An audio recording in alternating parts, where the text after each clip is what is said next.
you want to hop in on the text chat, there's always like, it's a pretty supportive bunch, and our moderators are the freaking best. Is this on Twitch? On Twitch. In the chat? Yeah. Okay. Yeah. I do not do Twitch or Discord that much. Interesting. And why not? Was it like by choice? Is it something you just don't like, or is it not your thing, or is it just something you just haven't got into? I think for me, I'm just not like a chat room guy or a live stream guy. Like right. I like edited and curated things. Oh, it's so funny. I used to be that. That was me. Yeah. Like I get the appeal of like the sitting down and like having someone in the background if it's like you're chilling with them, Right. But I don't like now that I'm making music all the time. Like I don't really.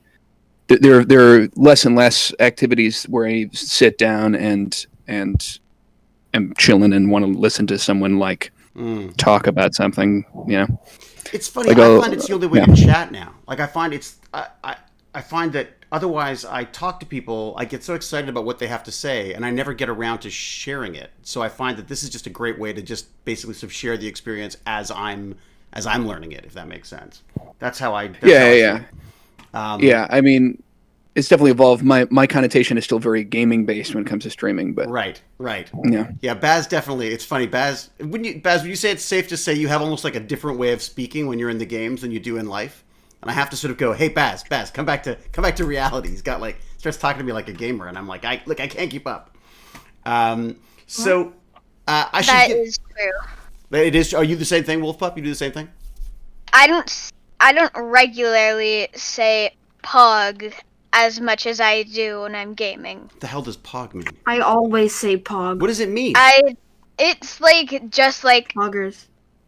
Pog. Yes. Thank you for using the word in a definition. That's perfect. Pepe clap, Pepe dance, Pepe beat, Pepe song. Yes, Pepe. I thought Pepe was had been taken over by the alt-right now or something. I thought Pepe had become like an alt-right meme or something at this point. Is it a dead meme? Is it a dead meme? Oh, maybe. I don't know. No, it's not a dead meme. It's came back. Thank you. It's a full-time job. Well, people have been watching a lot more Twitch and poggers and stuff like that. I still don't know what a pogger is. Poggers is not like a thing. You're just like you're congratulating someone. You go, oh, poggers, you did something good. Like let's say you're playing a video game and you do something really well. Like let's say you're playing League of Legends, you got a pentakill. You'd be like, oh my god. So you've killed 5 people in League of Legends. Got it. Okay, I got that much. Mm-hmm. It's like if I do something in chat would say like PogChamp. Oh look what I did. Is this Nate? Do you use this? Is this like lingo that you're aware of and use? I learned about PogChamp, I think like a month ago, and I looked it up, and I was like, oh, it's apparently. I still don't fully know because I didn't bother to Urban Dictionary it, which is usually my go-to. Yeah, that's stuff. Unfortunately that's a lot of people's go-to. PogChamp is old, but it's new at the same time. That's what so I was going. It's like an emoticon, right? PogChamp has been around for a while, like Pog, because it's been around as long as Pepe, like as long as Twitch. But it's just that because of quarantine and everything, Twitch has become huge again. Yeah, it's true. It is true. So it's just everyone has it. Like it's always been there, but personally, I've always been there. Well, let me give you a little background here, because I saw Nate's dad do a talk at AI and Big Data conference this year, and I was absolutely blown away. Like, he just did this amazing talk about how AI and Big Data needs to start putting value into not just like the money side of business, but the people side of business. Like how, and that we have these like measurements of how successful a country is by how much, its exports and its imports and how much money it's made per person. And what he was saying, to paraphrase it terribly, was basically like, we need like some kind of a way of almost monetizing quality of life. So we want to deal with AI. We want to deal with big data, with all this information that's being sucked in about us. How do we find a way of making it of more than just a financial value to companies, but being valuable to us as well? Thank you, Cheryl Cohen, by the way. So I was just absolutely intrigued with this conversation, and then so my intention was to call and talk to your dad, And then I think you came home. I can't remember how it came up, but we started talking about gaming or something. And we started talking about games and music and such. And Nate just had some really interesting perspectives on this stuff. And I thought, given that Nate is far closer to your age than he is to mine, that he might have some sort of interesting insights into how to get into stuff. And are any of you guys doing music at all? Are any of you like into music at all? I know you're all I play piano. Oh, piano. You got is Noodles here?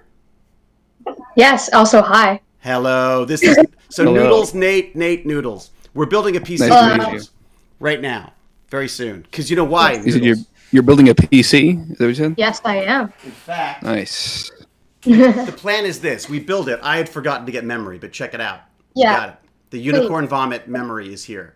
So we're the plan is that I'm going to build this thing, and then I'm going to tear it all apart again, and I'm going to make her build it, so that she gets something out of this. And oh my god, a hype train. People like building PCs apparently. So we're. Thanks, Harklight. What was that? Thanks, Harklight. I've been subscribed for 8 months. Ah, thank you, Heartlight. Yes, Heartlight just sold a bunch of computer stuff and is donating the money to TechBandits, which is kind of wonderful of them. So thank you for that, Heartlight. Thank you so much.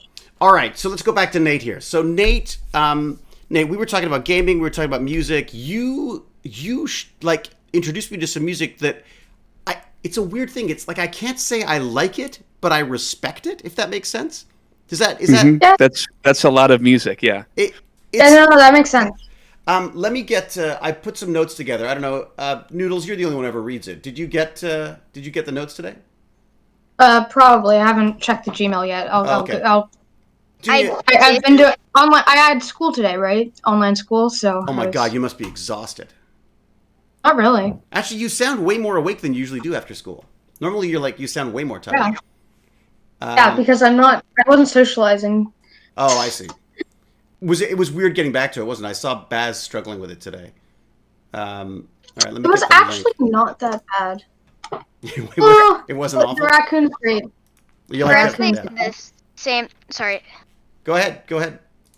I was saying they did the same work that we did before, so it was quite hard. It's because we just had a 2-week break, I think, and then we're doing the same thing. Oh no! So you come back to it. It's like it's been 2 weeks. It's like starting all over again. Yes. And Nate, what are you doing now? Where are you in the school in the realm of schools? Is that university now? Where are you at? I'm still a high school senior, but I'm homeschooling, so there's a lot of flexibility with courses. Oh, nice. So do you find yourself Yeah. getting to do stuff that you wouldn't do? I think Wolf Pup, you're homeschooled too, aren't you?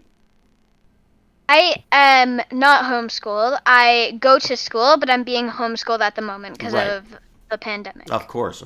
But Nate, you were always doing this. Yeah, I was doing this pre-pandemic. So I did you were way it ahead of for a year in first grade as well. Yeah. And do you prefer it? I mean, the lack of socialization is kind of difficult sometimes, but otherwise, yes. I was not a fan of public high school. I mean, I went to a charter school from 2nd to 8th grade, and at the time I didn't enjoy it. Looking back, it was, I like the smaller school environment, but Right. I've never really enjoyed school at all. Yeah, I was the same. For me, it was I just couldn't sit still in classrooms. Classrooms for some reason creeped me out. I just wanted to be moving. It drove me crazy to have to sit there and listen to people. It was awful. But I still loved learning. And you obviously, that was the thing I picked up on with you when we were talking, was you've got that curiosity into music and into the gaming side of stuff. Would you mind sort of like running people through where you were in school and what you got into and how you got into it and stuff? Well, it's funny. Being on the Discord and listening, it sort of reminds me of like my Minecraft days, because they're behind me. Come on, they're great days. You'll get back. You'll come back, right? No. They've come back. This past Thanksgiving, I was like, let me hop in. Let me just and it was like 6 hours. Yeah. And I built like a whole minecart network. But I like played the game properly, because I was never into the survival mode. Like I really wanted to mod the game, but I was, I think like 8 when I started. So I was like 10, and I didn't understand how computers worked. I just knew I liked Minecraft. Right. and so I would like get into the command block side of things and like set up elaborate redstone chains and stuff That's like the that. stuff I love. Yeah. And like I don't know if do you know the YouTuber? I think it's not Mumbo Jumbo. No, Mumbo I knew Jumbo? him. Oh, Seth Bling. Seth Bling. You know Seth Bling? Oh, Seth Bling. Yeah. He actually Yeah. he did Stargate ones as well. He actually did a Stargate series on Minecraft as well. Yeah, I think. Yeah, Seth Bling was the inspiration. Right. And did you stream? Yeah. But you didn't stream. You just did this purely as your own enjoyment. You were doing it with friends, like on multiple people's servers, or no, just by yourself. I had never really gamed with friends. I've always been sort of a lone gamer. Dude, you gotta come to our. We've got a couple of modded servers now that you should join us on, and you could just be a hermit. It's great. People just leave you alone. Yeah. I think I don't know. I just sort of liked the creating my own little like. I did like a claw machine and stuff. Like that was just sort of my thing. I don't know. I just. So and you got into it early on. Was it like you were an early adopter for Minecraft? Yeah, 8 years old. I got my like garbage iPod Touch, like the Pocket Edition had just come out, and like I still have like the spatial memory of my first Minecraft place. It's like your I can home. like this.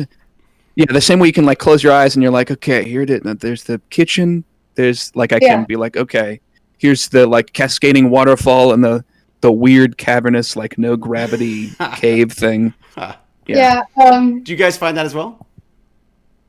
I can't actually remember my first house, but I remember lots of my first houses. I didn't like survival. Well, I didn't really know how to play survival at first. I also played Pocket Edition. I'm guessing you guys are talking about Minecraft. Sorry, my computer crashed. Oh no! Did you go down again?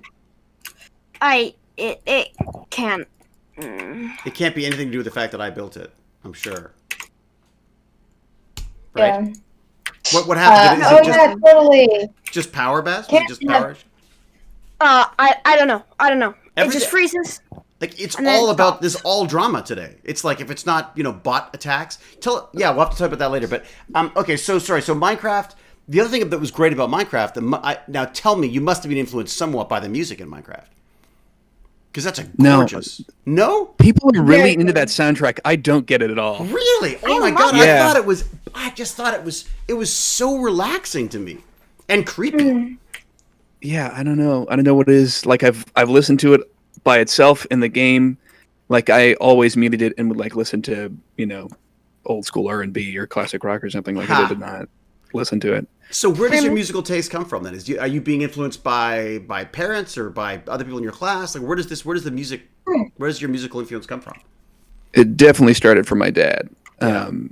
Like he was always I believe as he describes it, he watched Blues Brothers and then like just got this like never-ending infinity love of the blues, which I now share, and like the blues and classic rock. So like B.B. King, Led Zeppelin, like Jimi Hendrix, But for a while I was like a rock purist, and it's funny. He's sort of following me now because there was a time where I would like exclusively listen to Led Zeppelin, and then I found the song "Seven Nation Army" by the White Stripes. Right. And then I was like, oh, I think I know this song. And then I found Icky Thump, which was like, this band is amazing. And then I got like super into the White Stripes. The White Stripes are pretty great, aren't they? Yeah. Yeah, they're fantastic. And it was just like the White Stripes and Led Zeppelin. And then I think around like that's so funny because they're two school, completely different. Like Led Zeppelin is so I don't know somehow polished compared to the White Stripes stuff. I'm surprised you have the same. That you see them in the same light. My favorite Led Zeppelin song is by far "Heartbreaker," and it's like so messy. Like I like looked up the stems because it's like that song's groove is just like define impenetrable stems for me and everyone else. Oh, excuse me. So if you were to just like if I would just be like, here's Led Zeppelin or here's Heartbreaker. Right. It would just be the whole song. Everything's mixed. If I go, here's the Heartbreaker stems. You can go like, let me mute every instrument, but Jimmy Page's guitar. Oh wow! So or it's like movies. Bonham's drums. They do it with movies as well. Yeah, movie soundtrack, same thing. But I didn't know that you could get. I didn't know that they were like available to the public. They're a little shaky. It's You got a Like- lot of viruses getting that stuff. There's some in some corners I imagine, but there's like a whole Reddit community that I've joined, and sort of you can like request stems and people have them. It gets shakier when you like repost, because it's still technically copyrighted, I think, or something like Right, that. Like right. music copyright law just sucks. Yeah. So I'm curious to talk to you about that too, because that is an interesting the copyright issues, because I have some strange thoughts on it being in the film industry as well, because I cannot stand copyright. It drives me nuts. Can I add something about Wolfpack, copyright? get in there. There are some YouTubers that can make videos Hmm. with any song because they actually they would go through the law and find if it's for creative use, you can use it. That's like a thing. I do that with mine. Do you really? Baz, you check. Yeah. Oh, right, because I got McLeod. mad at you for posting. Baz posted music without. I mean, he didn't know. How would he know? He posted music on one of our streams, and of course, I got a. Okay, I notice. sorry, but I told you. No, look, I didn't mean to bring it up again. That's why you don't post unedited streams. I know. I know it's that now. crazy. But I'm old, and I don't know how these things work. And it's much easier and more funny to blame you. Interesting. Even though we all know it was your fault, right? Of course. Of course, We all naturally. agree here. Yeah. But I think what's interesting though about it is that we're even discussing copyright. Like when I first got into music, I wouldn't even thought of it. But then again, we were just doing tapes, right? So it wasn't a digital, pure, perfect copy of the music. So A lot of times people will speed up or slow down music to jump over the copyright hurdle. oh, does that work? Yeah, actually. we just got to get past the AI that's detecting it. Right. Yeah. Right. So you gotta make it either really fast or really slow because this AI is smart. Or- well, and it's no, notes, I- right? They can still pick out the notes, I'm sure. I know, I but think you can't it's like a copyright bit rate someone. thing. Is it? Yeah. Yeah. So The smaller your channel, too, the less likely you'll probably Like get. on Twitch, royalties cleared up. I play music. I don't play big music. I play mainly Zelda and chill. It's like this really good, like it's Zelda remixes, like the original songs, huh. and that isn't copyrighted. But I still don't turn my videos into streams. Right. I Like mean, your my father streams does. into videos, Huh. just in If you're case. doing that. Well, okay, so Nate, you're saying you're a musician who doesn't like copyright. So you put your stuff out there and you're like, Yeah. you do whatever you want with it. So you would release your streams, your stems and everything, you would do all that? I think the only time copyright is good is when someone's like deliberately like just stealing your music and reposting it, and you'll see that with like Right. Kendrick Lamar, like his big artists like that, where they'll be working on a thing and it'll be like stolen off their email or what. I don't know how Right. people get these like that. I don't want that for myself. But other than that, like Right. I just like I love hip hop. That's sort of my like because it's a pain in the ass with hip hop because it's like it's all sampling based. How do you think? What do you think about like people playing songs and then putting like music videos? Not like music videos, like edits. like a fan edit? You mean? Yeah. Kind Yeah, of. like if it's not like you're stealing from me and you're making a bunch of money off me, like I love that. Like the Tame Impala fan edits where they play like whatever, Let It Happen or whatever under just Yeah, like pictures. Like that's great. the one that I'm usually used to is like people playing like I like a lot of like rap that's not really rap, like meme rap, if you know what I mean. I think. What do you Like like a Weird Al Yankovic? That's an old meme rap, but Yeah. He was like doing meme raps before there were meme raps. amen. Yeah. He was like the Frank Zappa I don't know how to of say it. like I mean, YouTube. playing I guess. clips of like animes and stuff behind songs. That's fine. Oh, I see. So they're making music videos to the song. They're not contributing to the songs. Then they're just creating They're editing pieces of video. They kind of like they'd add like beats, like they change the beats sometimes. Like one of my favorite ones is by this artist. The artist like Dad. I don't like saying it because you'd be like, "Oh, that artist is really bad. You can't talk about that." I probably will. That's true. Yeah, I'll but like defend you, Baz. no, yeah. Go. Who is it, Baz? Share. No, it's like Tokyo. His name's Tokyo Good Morning Tokyo or something. I think Right. that's his band. But it's just like he does a lot of, I don't know. But yeah, there's like edits and stuff. Like I was just wondering if you think that's okay. I think you're talking about like there's something called Simpson Wave and all that, where like they play old Simpsons clips over like lo-fi music and make it all Huh. like Kind of. Yeah, I'm more yeah. talking about music videos. Right, right. Like- more about the videos than the music. Here, I'm gonna look Is it- for is like it a anime- clean. Is it like I'm an gonna anime look for a muted anime clean clips? Yeah, are the anime clips muted? Is Yeah, like yeah. Okay, so there's muted They're anime clips called with music over it. AMVs.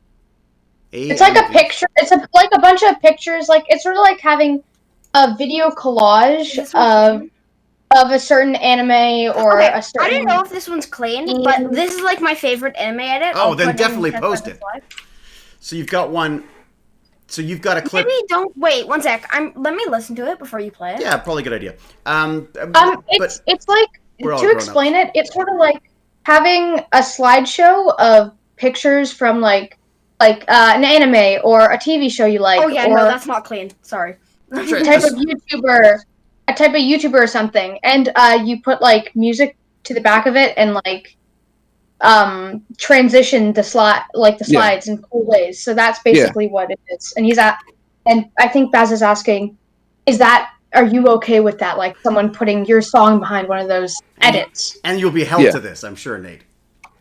Yes, I'm like literally as long as like my goal is just to like make enough to live off the music. Right. Any more you want to take off the top for like I will maybe not believe it's of, quality where I'd be like, yeah, I'm into that, but like anytime anybody wants to build off something that I've made is always something that I would be down for.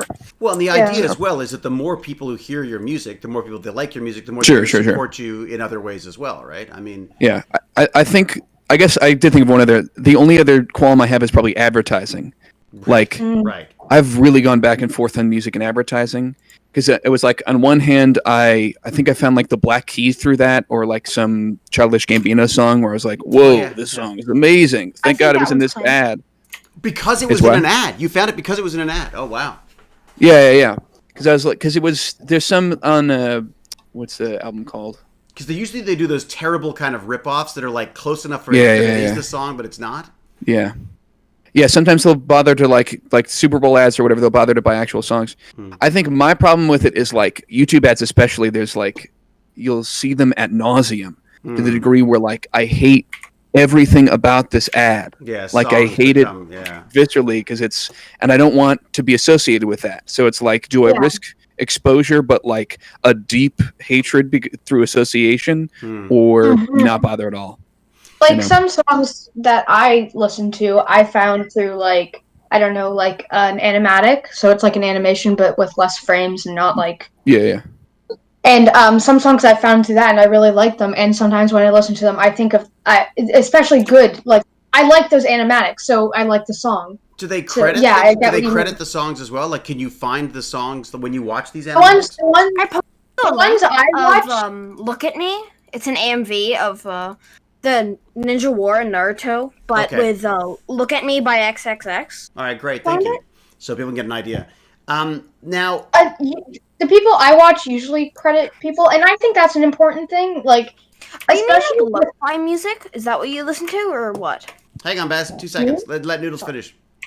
Yeah, but like, I mean, that's one of the things that bothers me sometimes about TikTok. Is like I'll listen to it like. Well, not bothers me, it's just annoying sometimes, is I'll listen to a song, like I'll hear a song from there, I'll be like, oh, that's a cool song, I wish I could find it, and then I have to search up on YouTube, it's like, what's that one TikTok song that sort of goes like this, and I have to just hope someone's been like, oh yeah, that's it. Do you Shazam it? Yeah, Shazam. I love Shazam. Yeah, you gotta be Shazamming that. There's actually an add-on on your phone now, where like, so, I don't know if this is on every phone, but, like, you're able to, like, swipe down to the side, and you're able to see, like, a bunch of little, like, tooltips, like calculator, like, dark mode, light mode, record. Do you guys see those? Well, not on my phone. On mine, there's, like, an added one for, Shazam actually, and I'm Oh, like, fantastic. whoa, that's so good. That's smart though, because you want it accessible. Because you're somewhere where you don't expect, and you're like, what is this song? I love it. Yeah. It was the big holy grail for a lot of bands was to get on the big TV shows, right?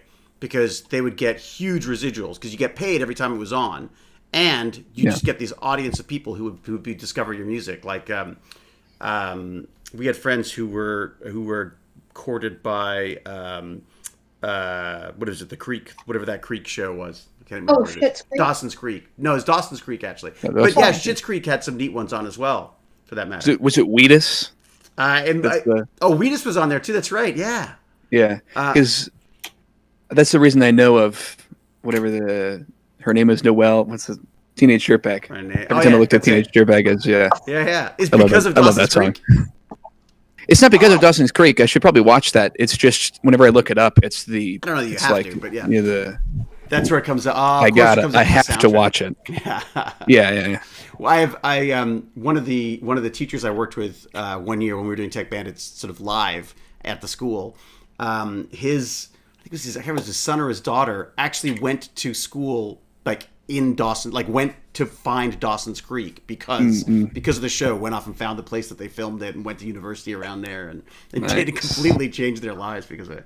I've actually seen I was on a hike once and we saw the convenience store from Schitt's Creek, so that was cool. On a hike? Well, we were it was in a nearby town that we were driving through. Well, it's all shot. Yeah, it makes sense. It's all shot up in Northern Ontario. There's a lot of stuff that gets shot up here, so you'll recognize a bunch of places. Let's go back to Nate for a second here. So Nate, no, not at all. That's fine. That's the whole point. Believe me, I warned Nate that it's pretty random. Finally, a show about rambling. Exactly. so many of these podcasts, they stick to the topic too much. No fear of that. No worries about that here, right, Noodles? Yeah, I think one time we went from burning down cell towers to how do you burn down a cell tower to squirrels on skis or something. I don't know. It gets very And then there was one about fossilized dinosaur butts. I think we ended up there after a chat about. No. We ended up with We ended up through that. I think we ended up with laxative gummy bears. Oh God! Oh, the low-cal. Yeah. That's done. Yeah. All right. That was fun. And that's the segue to get us back to Nate. That's a terrible segue. Yes. So Nate, you're playing video games by yourself. You are you're in school. How did you? So gaming, was it gaming first or music first, or how did it? Are they with it at the same time? What did you and how? What did you get into doing with this stuff? It started as gaming. I think around I want to say 11. I was like, I want to make video games, and I remembered. I think when I was 4 years old, so it was destined to happen. There was some local setup where you could go and they teach you Scratch, the game maker Scratch. Yeah. Oh yeah. Out of MIT. And I was like, yeah. Wolfpup is our Scratch Pro. Is our resident Scratch Pro. Wolfpup loves Scratch. I need your name on Scratch, Wolfpup, because I haven't seen any of your stuff. We will. We'll share it. We'll share it once we've lost Nate. Yeah. I started on Scratch.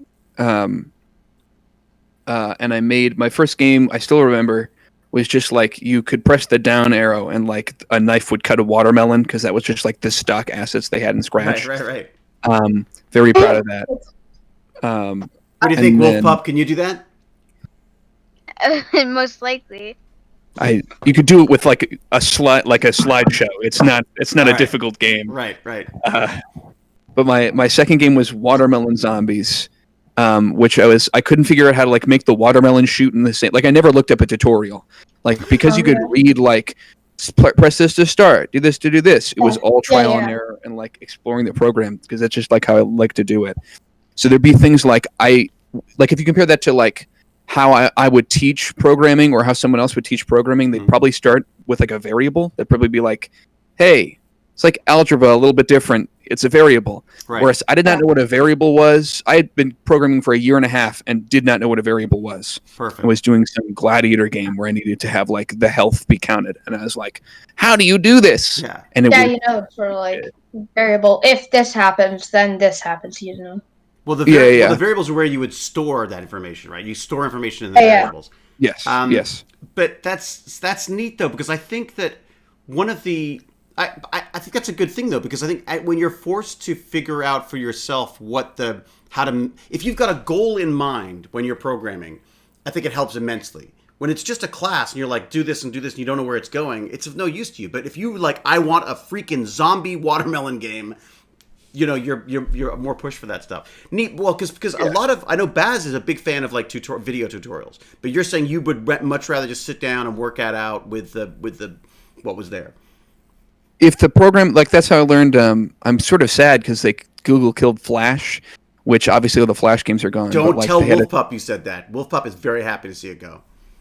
Why? There's so many things will be lost. I'm teasing. Okay. I was gonna say. But what about the Internet Archive? HTML5 is the best. You gotta get rid of the history. Yeah. I used to program. It used to be called Shockwave, and I did all sorts of tutorials and programming and that stuff. It's amazing. It was the first time things happened. I spiritually grew up on Newgrounds. I didn't actually grow up on Newgrounds, but spiritually I was there. Right. There was a virtual bubble wrap that I was amazed that there was this app that all you did was basically the entire game was just popping bubble wrap, but it was pretend. Did you ever do? There was like my uncle came. I think I was maybe 9 years old, and we had an iPad. And my uncle, who's like one of those funny uncles who doesn't really get that you're a 9-year-old and you should probably like not show him this content. Right. He was like, "You have an iPad? We got to get this app." And then he showed me this app, and it's like you had to move blades out of the way of a button. So you're like, it's like Finger Twister almost, but with blades, and you'd tap a button and it would go to the next level. So it was like a puzzle with like hand twister. Oh, neat. It's kind of hard to describe. But it was like super gory and like gross. And it's like, "Isn't this awesome?" And I was like, "Yes, it is. I'm 9. I'm 9. I did get into it though. He got me into Balloons Tower Defense. So that was the game. I know I remember tower defense games, but I don't remember the balloon one. It's interesting though, and they'll all come back to you. Wait, like in like 10 years' time, you'll be like, "Oh man, I want that old app that well, you're doing it now to some extent with the Flash stuff." I've heard that there was a way of archiving it. That they figured out a way to. Someone was doing There's a big Flash archival project for Flash games. Yeah. Like I'm mainly sad to see two things go. One, my own game, which I don't know where the files went for that. I lost the source code for it. Like that game's gone. You've got a game out there? It was. It's Cow Heelys. What is that game called? It's like a pun title. What Heelys like the little shoes with the wheels in them? I just got into Rocket League, so I was like, let me just copy that formula exactly. So it's cow volleyball, but they're on Heelys. It's very bad. The AI is like way too difficult, unfairly so. Right. It might be okay. That's like a local multiplayer thing, but with the AI, it does not work. Oh, someone's gonna have to track that down. There's some. Let me see. Some geek out there's got to be able to figure how to find it. What is that game? Because I think they're building an emulator for it. Oh, Battle Cattle. I called it Battle Cattle. What a great name. Yeah. Oh, dude, you gotta revive that. That's an app right there. Battle Cattle. Yeah, it's got. I still remember like. Is there? It is a board game. There's a board game called Battle Cattle? I did not look up a name for it. Yeah. Oh, that's too funny. So was that? And so I didn't realize you were programming back in the Flash days. That's got to be not the Flash day. It was like there was like the Flash days, and then there's like the, like a 1997 post grunge thing where they're like, and then it sort of had a revival in like 3 points. It was like right. Flash existed. Flash was right. Okay. Like the cool math Flash days, I think. Right. And so you started with Scratch, which is fantastic. I think Scratch programming, frankly, love Scratch. People say that it's not a real programming language. I'm like, you're idiots, because the reality is go die. Yes, sir. It's like the easiest. The whole point is the whole point of programming is to get computers to do things for you. If part of that is doing the programming for you, then why the heck wouldn't you? It's like programming binary then. Like, yes, yeah, off you go. Oh, it's too reduced. Oh, it's too easy. It's like, okay, whip out the ones and zeros. It's as if it's been a reduction to this point. Like it's just C# or whatever to Scratch. Like it's great. I love Scratch. To be honest, though, I took a Udemy course on assembly programming because it's one of those things it's like a bucket list thing for me. To how to be the dullest man alive is to actually learn how to program in assembler. But okay, so and this is something that you were doing. Was this a part of your school or is it apart from school? No, very much apart from school. So just on your own. Nothing. School has never introduced a topic that I've then stuck with. Like I don't get people who are inspired by school. Like everything I've ever done and enjoyed has always been an independent thing I've just stumbled across. They do coding now in school. They do coding in school. They do coding in school, yeah. Are you allowed to do zombie watermelon games though? We had like a tech class with coding in it, and people would be like, "How do you do this?" And I'm like, "This is like, like 10th grade geometry. I'm a 7th grader. Right. I'm making a game about, watering flowers, and I got like 100 on it because the teacher just knew I could program and wasn't even going to bother. Good enough, whatever. Yeah. There's like a game. Do you know what a game jam is? Any of you? Yeah, fantastic. Yeah. Oh, okay. Yeah. So I basically but explain it because everyone else will I'm sure need to be. Yeah. Basically, a game jam is you make a game in a small amount of time. Right. Yeah. So usually the standard is 48 hours. I've seen like week-long game jams, and then there's like I think it's like the Infinity Jam or like the Century Jam that's still going on right now. That's like 100 years or I don't know. Oh my God! Well, they just keep at it.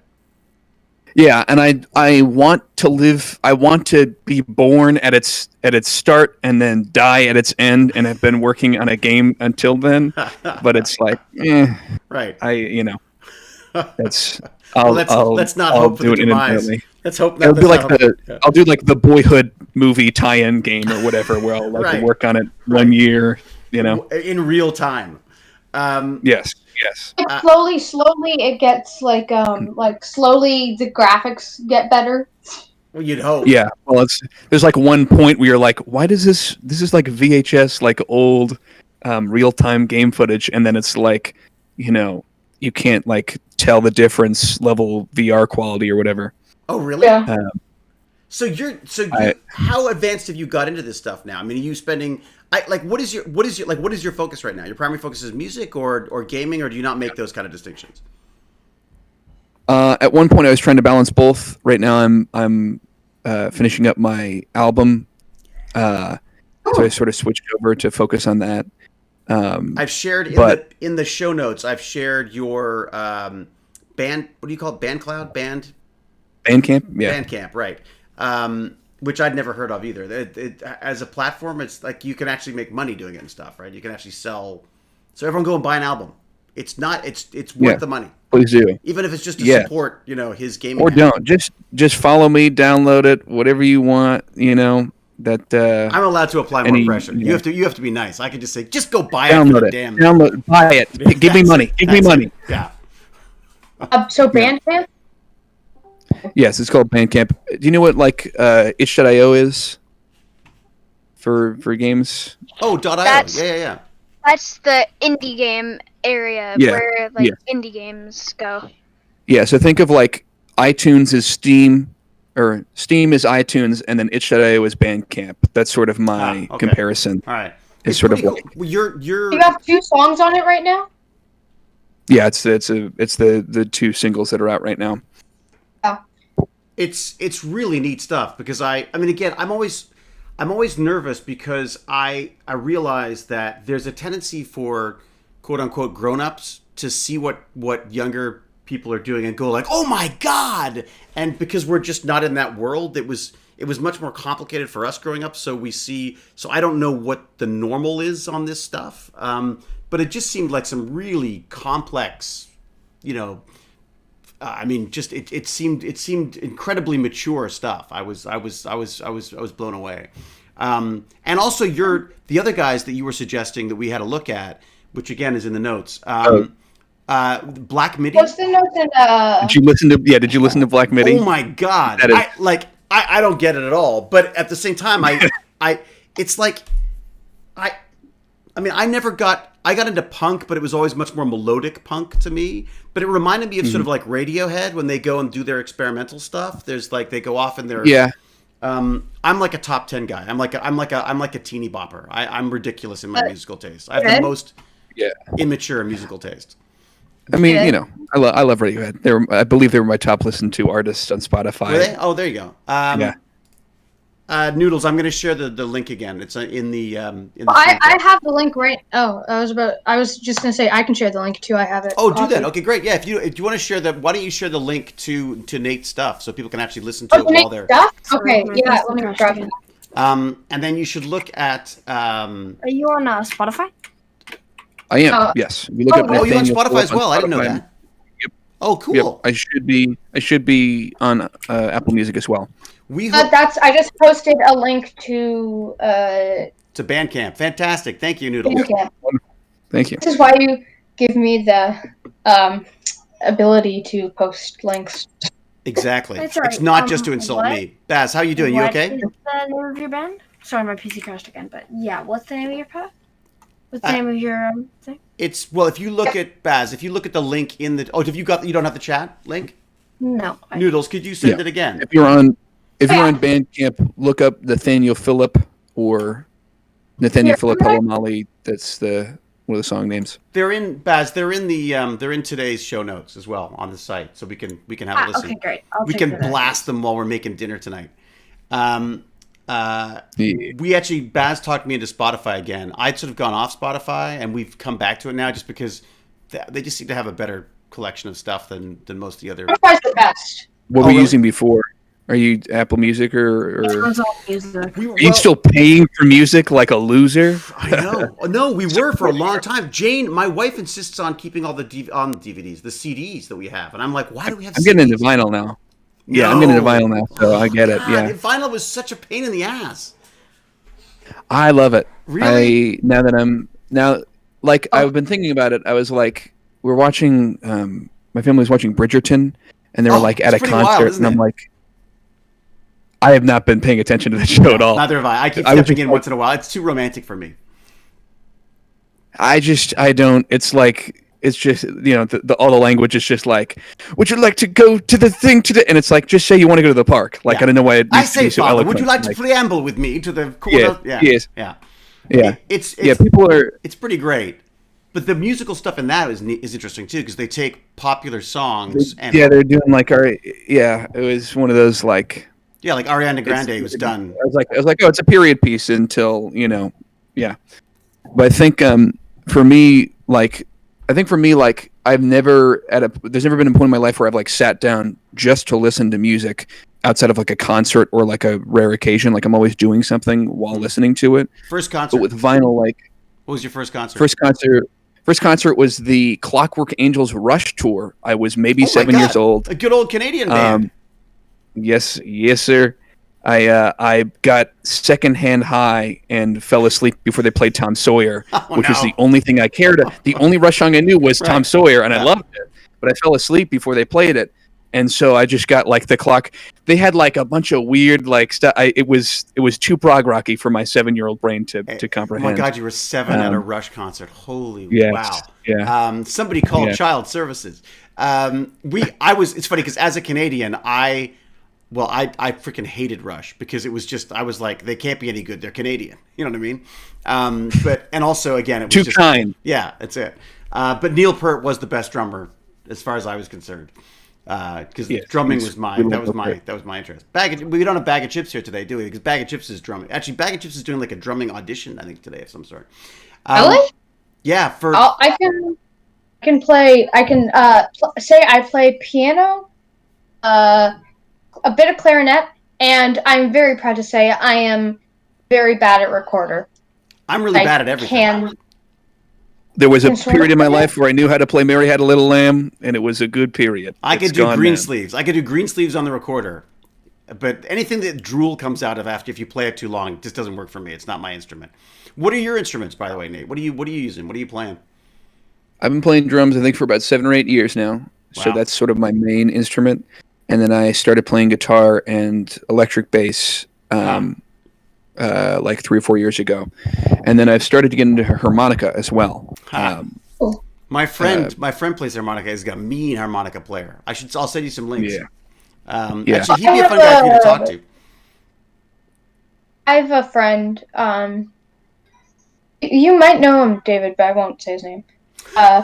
He's really good at actually everything, considering the fact he's like my age. Right. He practices a ton, and he's pretty good at harmonica too. Really? Not Lord Chunky. Yeah. Lord Chunky does some mean piano. No. He does some mean piano, Lord Chunky. If you knew that the person, you'd probably maybe know their parents. Right. All right. Offline. We'll have to discuss it offline. Yeah. Respecting the privacy. That's it. That's why we all have code names, except you and I. Yeah. Yes. People probably could figure out what my name is. Well, and we keep saying it by accident, anyways. But it's okay. We don't. Well, share not anymore. Right. Back when I was a YouTuber and wanted to be anonymous, there were many times I'd have friends over to like record. Right. And they'd be like, "And then Nate," and I was like, "No, not Nate. I'm not Nate. Moniker, the moniker." And I'd have to like edit it out, Yeah. Editing, Baz. Yeah, I think that's the coming of age used to be like a very serious process. I think you come of age when you fail to be famous on YouTube as a child. That's like that's the when you first realize stage. the dream. When you realize the dream won't work. When you're like, oh, I can't do this. Damn it! That you've become a tween or like an adult. No one's gonna or whatever. pay me. No one's gonna pay me for what I'm doing on Twitch. Got it. All right. Yeah. So when was that moment for you? When did you make the change? Video games, actually. I was like, I enjoy making video games more than I do like recording and putting together video. It's not gonna work out. I'm not gonna get popular. Right. So. in 11 days, I can officially have like an account on everything or whatever. Happy birthday, Noodles. Oh, how old are you? Is that private to ask? No. I'm turning 13. Nice. So she's illegally allowed to have a.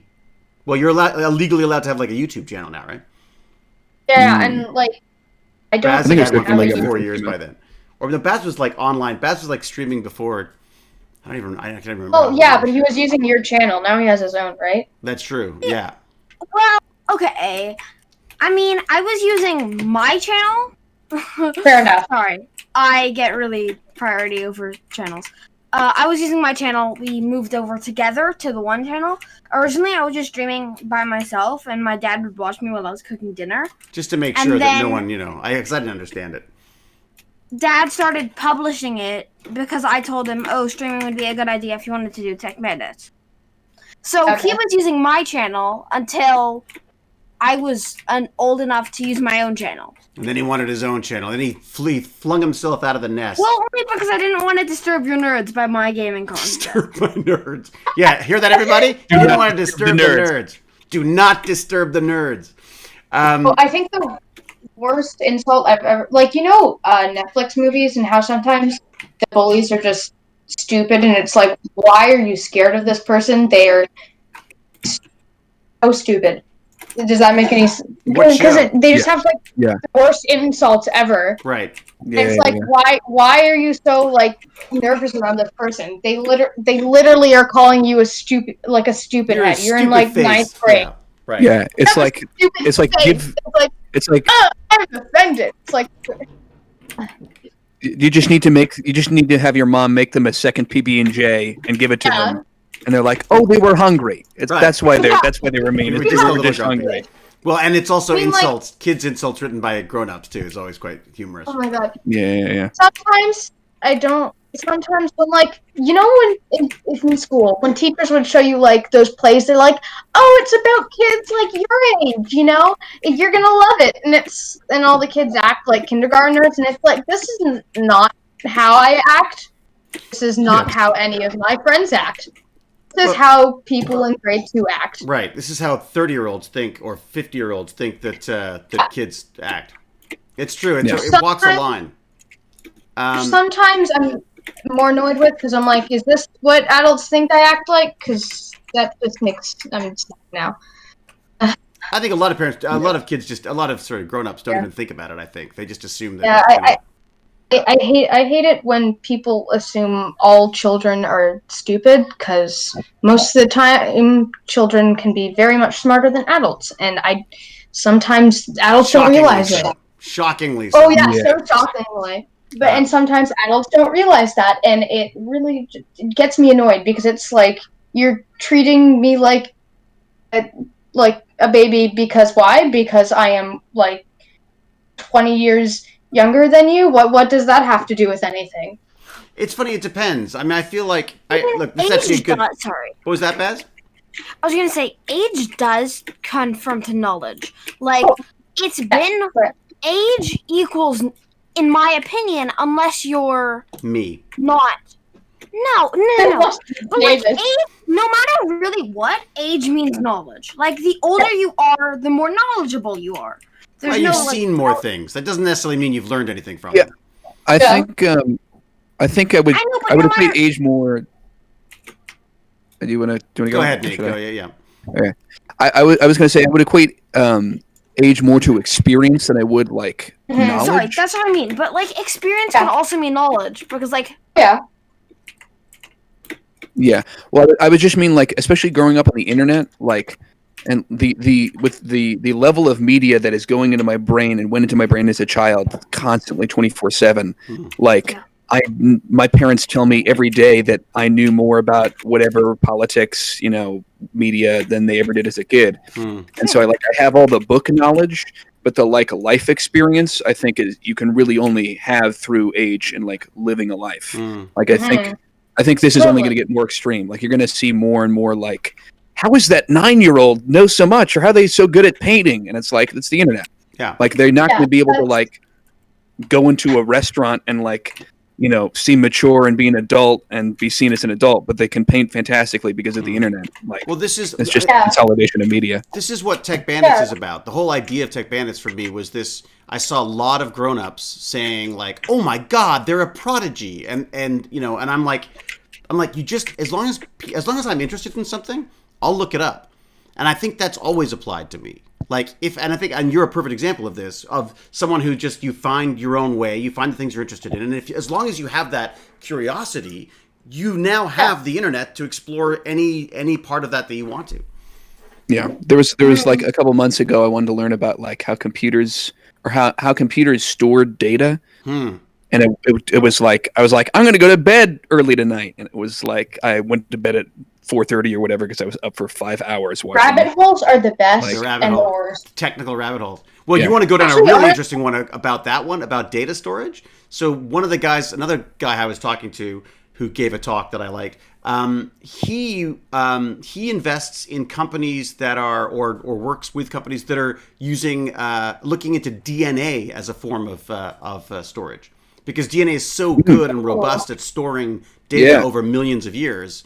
Why don't we use that for data? That's smart, actually. Isn't that neat? Yeah. No, that makes sense. If they could do that, that's actually a cool idea. The concern would be how fast or slow it is. Anyways, once again, we've done an amazing side right turn.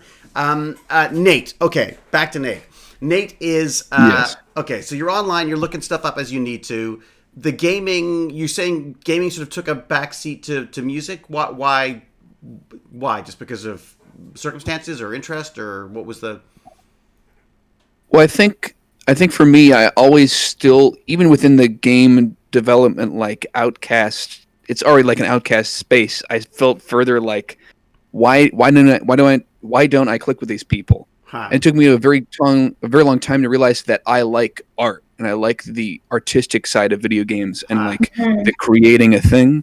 And anytime you're I like making video games, they're cool. Here's a kid who's never heard a song and can programming their own game. They're making an engine from scratch, and it's really technically impressive. But they have no connection to the right brain, and I really love the melding of the two. That's where I like to be. You talk about storytelling. You said you talk about one of the terms you used was that you liked to pursue storytelling in gaming and music as well, though, right? Is that? Yeah. In music definitely. I think finding the album "To Pimp a Butterfly," which is my personal favorite album, by Kendrick Lamar,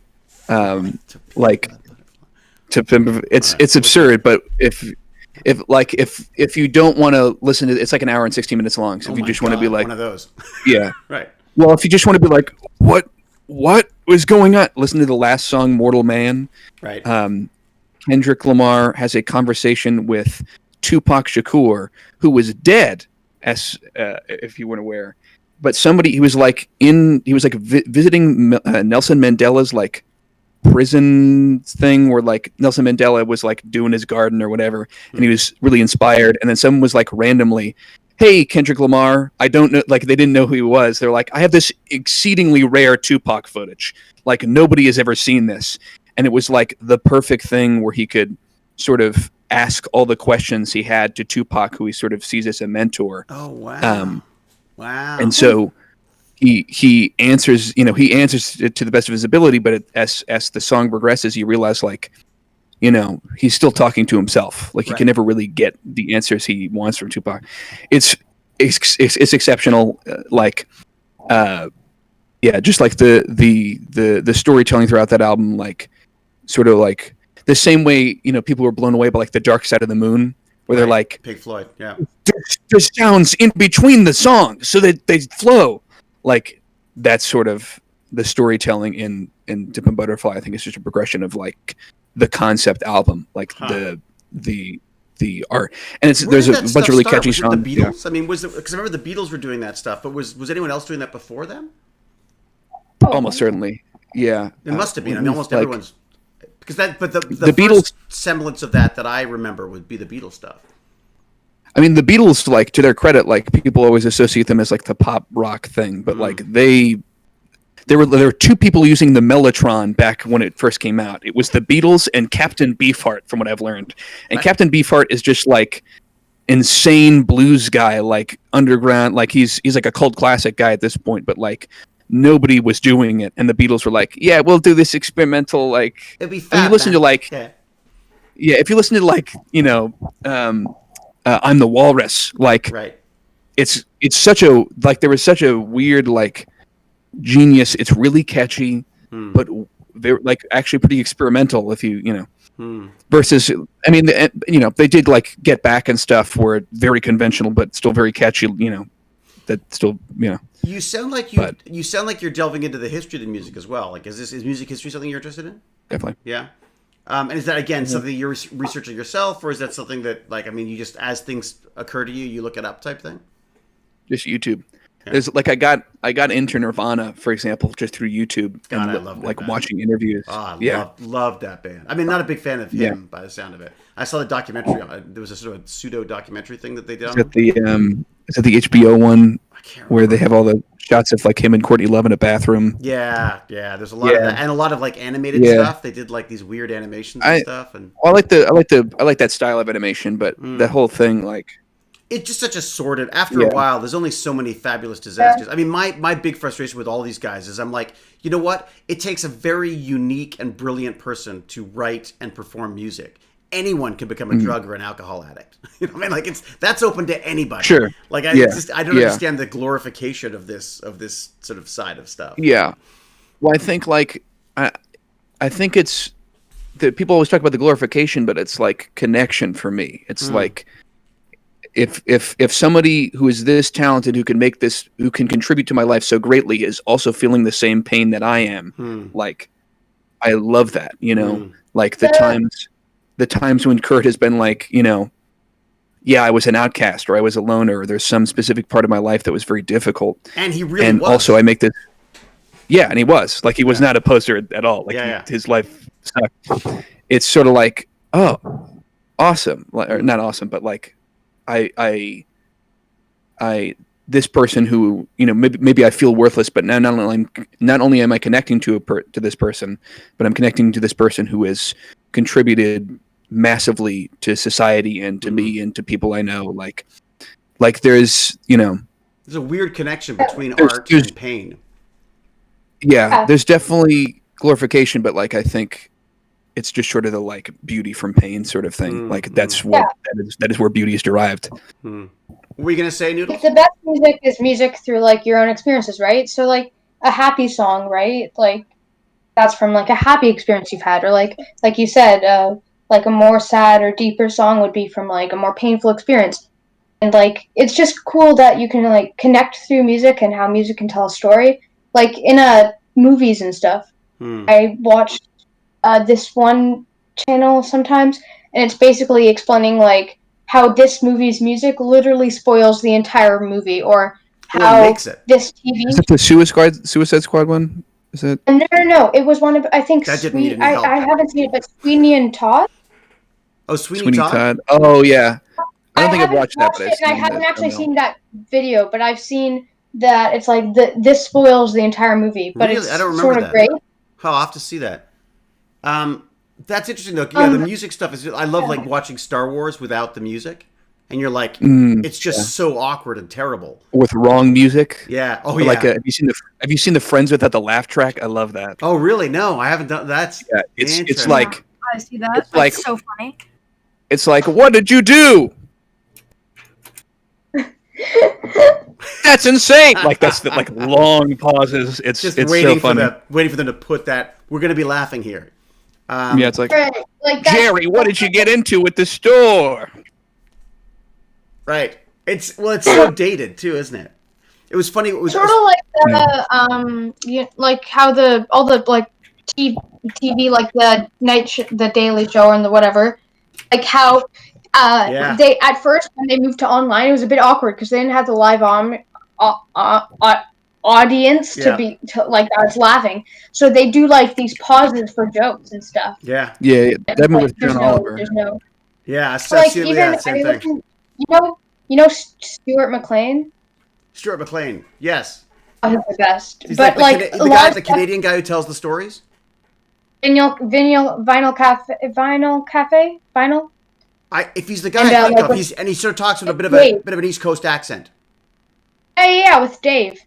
Oh my God, it's From so. Toronto. You might enjoy this, Nate. This guy just tells stories in a very sort of lyrical kind of a way, but it's like stories about going to, about renting a cottage, and they go to the cottage.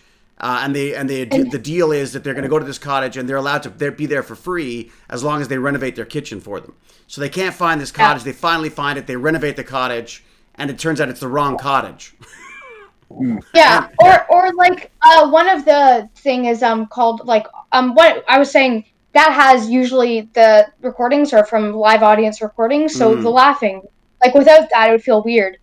Also like the thing with McLean too. There's like one story that's like, it just shows like sometimes it's just like funny situations in life. So like, his wife's like, what if we could plug the toaster in at the table? So like, if the electrical socket was moved like 5 feet over, Really?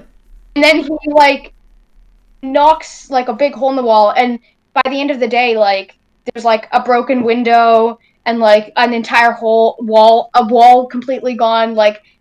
Through the story, multiple of his neighbors come over with like their new tools. They're like, "I got this for Christmas." It's definitely you got to set it. It's definitely worth listening to. It's very old school comedy. Yeah. Then in the end, like it's like they did all this thing, and at the very end of that story, the best line ever, his wife Morley says, "What if we can move the plug over so we could plug the toaster in at the table?" Again. Basically, they did this entire renovation. They ended up putting like a bay window and renovating the bathroom, and they didn't even do what they meant to do in the first place. All right, so Stuart McLean, got to check out Stuart McLean. Now, before I don't want to run out of time with Nate here. So so keep going, Nate. What else you got? Music influences, game influences. Maybe I'm gonna be right back. Okay. Maybe do you want to jump ahead a bit and just talk about what you're doing now, or where do you want to go? Yeah, sure, I can do that. Right now, I am finishing up my debut album. How many tracks? It's about 12 tracks, right. Probably like 45 minutes long, like pretty standard album length. It's an art rock concept album. I call it an art rock album, but like the genre is spanning. Like I grew up on the internet, so the genre, there's very little limitation on genre. Right. But it's a concept album. It's set. It's a coming of age, like Black Mirror type sci-fi thing. Oh. So just as Black Mirror. Like Black Mirror is sci-fi, but it's like, but that could happen, and like it's sort of that sort of thing. That's the kind of sci-fi I love. The ones where you go like, oh, yeah. It's very much combining. Like I love sci-fi. That's like the best sci-fi is has always been commentating on the state of the world. Well, and playing on people's existing fears. Yeah. Like that's why 1984 is stood the test of time, is because people are the government surveillance. As we saw with Edward Snowden, was proved to be so like it actually happened. Right. And so I think whereas that was sort of took the like anti-communist route, I take the hard anti-capitalist route. Right. Very much. Yeah.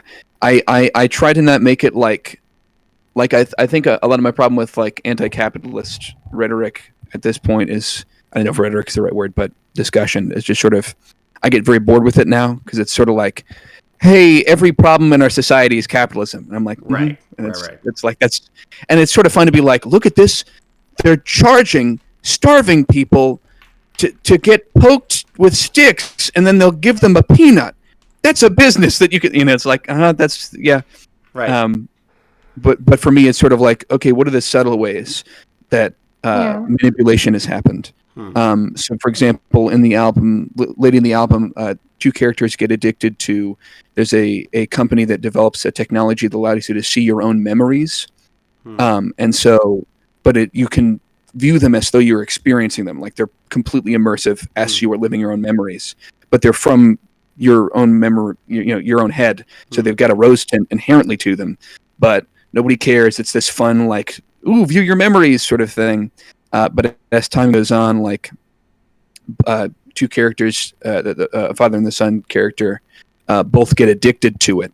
And sort of the rose tint sort of eats away at itself and becomes sort of like a feedback loop. They'll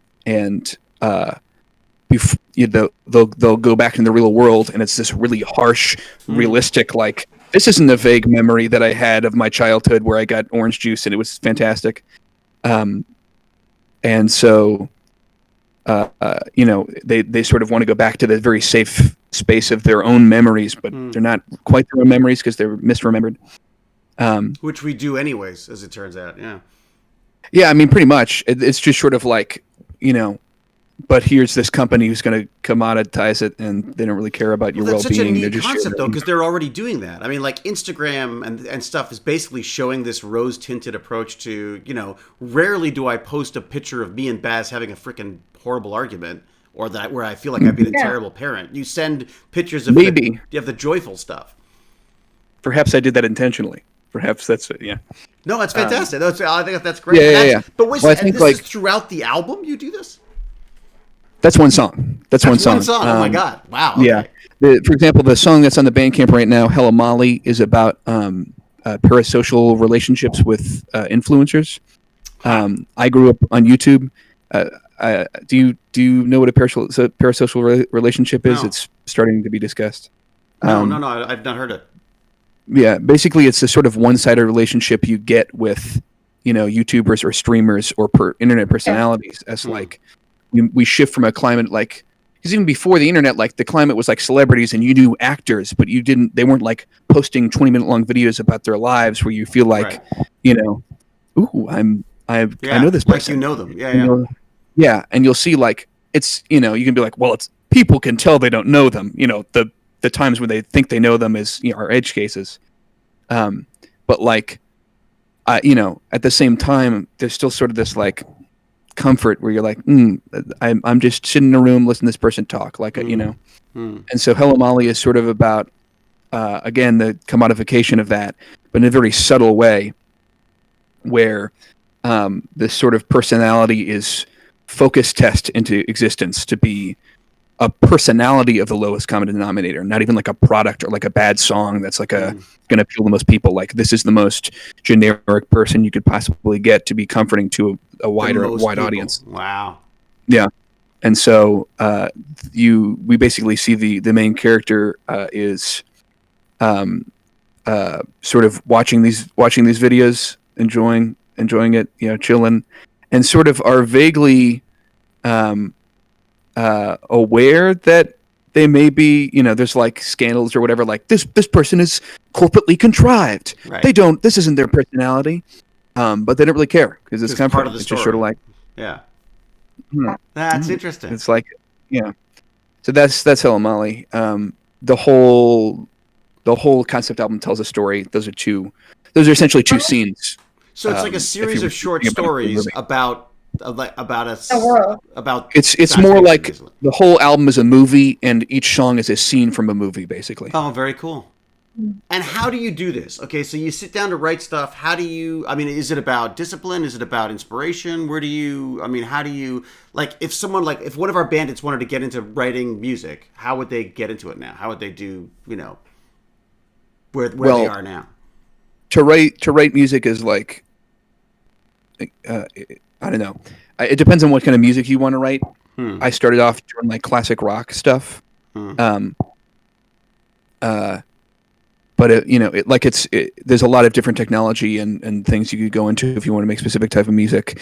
If you want to make, classic rock, stuff like I had started out doing, I'd say, learn the guitar, right. Do that stuff. And I'd say, I don't know. It really depends on the technology. In terms of like a concept album thing, I don't know. I guess like for me, it was sort of being inspired by their albums. It was sort of being inspired by their albums. Like I liked OK Computer. There's a video essay on OK Computer when I was getting to radio, and I really liked the like Tom York predicted. It was like it's like a prophetic album almost with the like. Even the album title is like literally say "Okay Google." Yeah. Like, oh my God, that's true. It's sort of long like, before that was a thing too. Yeah, of course. Yeah, where it's like I really like that, that sort of prophetic technological. You want to be the Isaac Asimov of music. Yeah. Or I'm very into Marshall McLuhan. He's sort of my personal. The media is the message, and yeah. Interesting. There was a TV station that was set up here that was based entirely on McLuhan's work. So he basically invented the videographer, the guy, or in a lot of cases the women who were actually filming the piece became a part of the piece, and it was just a way to do it cheaply. But because he sort of ascribed to this Marshall McLuhan stuff, it was Moses Neimer, and he built an entire, basically breakfast television type stuff out of it. It was amazing. That's sort of funny about something like that. Like building it's like sometimes like like something that sort of like an accident or something that like is for budget cuts or something sometimes ends up being like something cool, Well, I think restraints can force you to be creative, right? I see that in a lot of films. Sometimes if you've got a film with too much money, it's not as good because they don't have to solve any problems; they just throw money at it. Whereas if you're forced, that kind of happened with. I was going to say that happened with Christopher Nolan for me. Yeah, well, I think when people stop saying no to directors, that's when they start losing the thread. I find, yeah. I think not there's a big sort fan of the latest one, which I can't remember the name of now. I've not seen the latest one, so I can't tell you. I've not. I think I'm comparing it to like Memento and Inception. Yes. Like Memento was like so interesting as a setup for a movie. With like the time happens backwards but forwards, and the two things interplaying. There was a simplicity to the complication of it. Can I just thank you, Geezer Geek. They've been subscribed for 19 months. Oh, thank you, Geezer Geek. Nice. Woo-hoo. Thank you, Geezer Geek. Yeah, I'm sorry. As always, because this is Tech Bandits. I tend to concentrate on the Tech Bandits rather than the chat, and I apologize if I'm missing things. But it's I try to get the people that subscribe or donate or whatever. Yeah. Do you have a segment where you do like a chat thing, or is it just sort of interstitial? No, it's really just, the chat, usually what I'll do, so Tech Bandits is about Tech Bandits, and, we'll do some, depending on the day and how things are going, because we've got you, it's just, I want to talk to you as much as I can. Sure. But then there are other days where I'll just do a chat, and then we can talk about, then the Stargate stuff can come up, and people can talk about what they want. But because this is more just I just think that, again, to me, you're like the honorary Tech Bandit, because you're finding things that you're interested in, and then you're pursuing that curiosity. And that's, I think, I worry about the school system, because I worry that I worry that, you have the math teacher that's available there in your neighborhood, when instead, if you had an interest in math, you could go online and find the best professors and people to talk about the stuff that makes it more interesting and makes it, you know what I mean? Yeah. The thing, Best math teacher is not something I subscribe to. Maybe the best one for you, though. I mean, specifically for what appeals to you about whatever the subject matter may be that you're into. Yeah. that's what I think. After like high school, because the whole point about school in some places, maybe there's a few things that are like, why do we need to know this? The other thing is also in school. I feel like you learn the basics to be able to, at least like function. So math. You can Bit of this, bit of that. and history is always good to know. Language, so grammar, so you don't just spell in caveman. Mm-hmm. And there's like a lot of stuff in school, and I feel like after school, it doesn't only have to be after school, but that's why lots of people say if they went to the right university or college or whatever they did after school, they loved it. Like that was their favorite years of school because they chose what they did. They discovered. They knew. Yeah, I mean, part of university is just trying to figure out what's going to interest you. Find things that are interesting. I just subscribe to the fact that because we've got YouTube and the internet available to us, that if you can find something that you're interested in, you can become an expert in it very, very quickly, given what's available out there.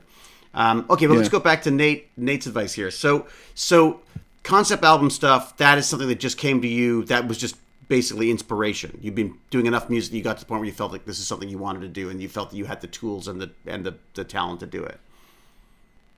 I think the impetus for it was like I knew I wanted to do an album, and I had a bunch of songs lined up. I was like, yeah, I had like 8 or 9 songs. I was like, yeah, I could do I could write one more song, and I could do this.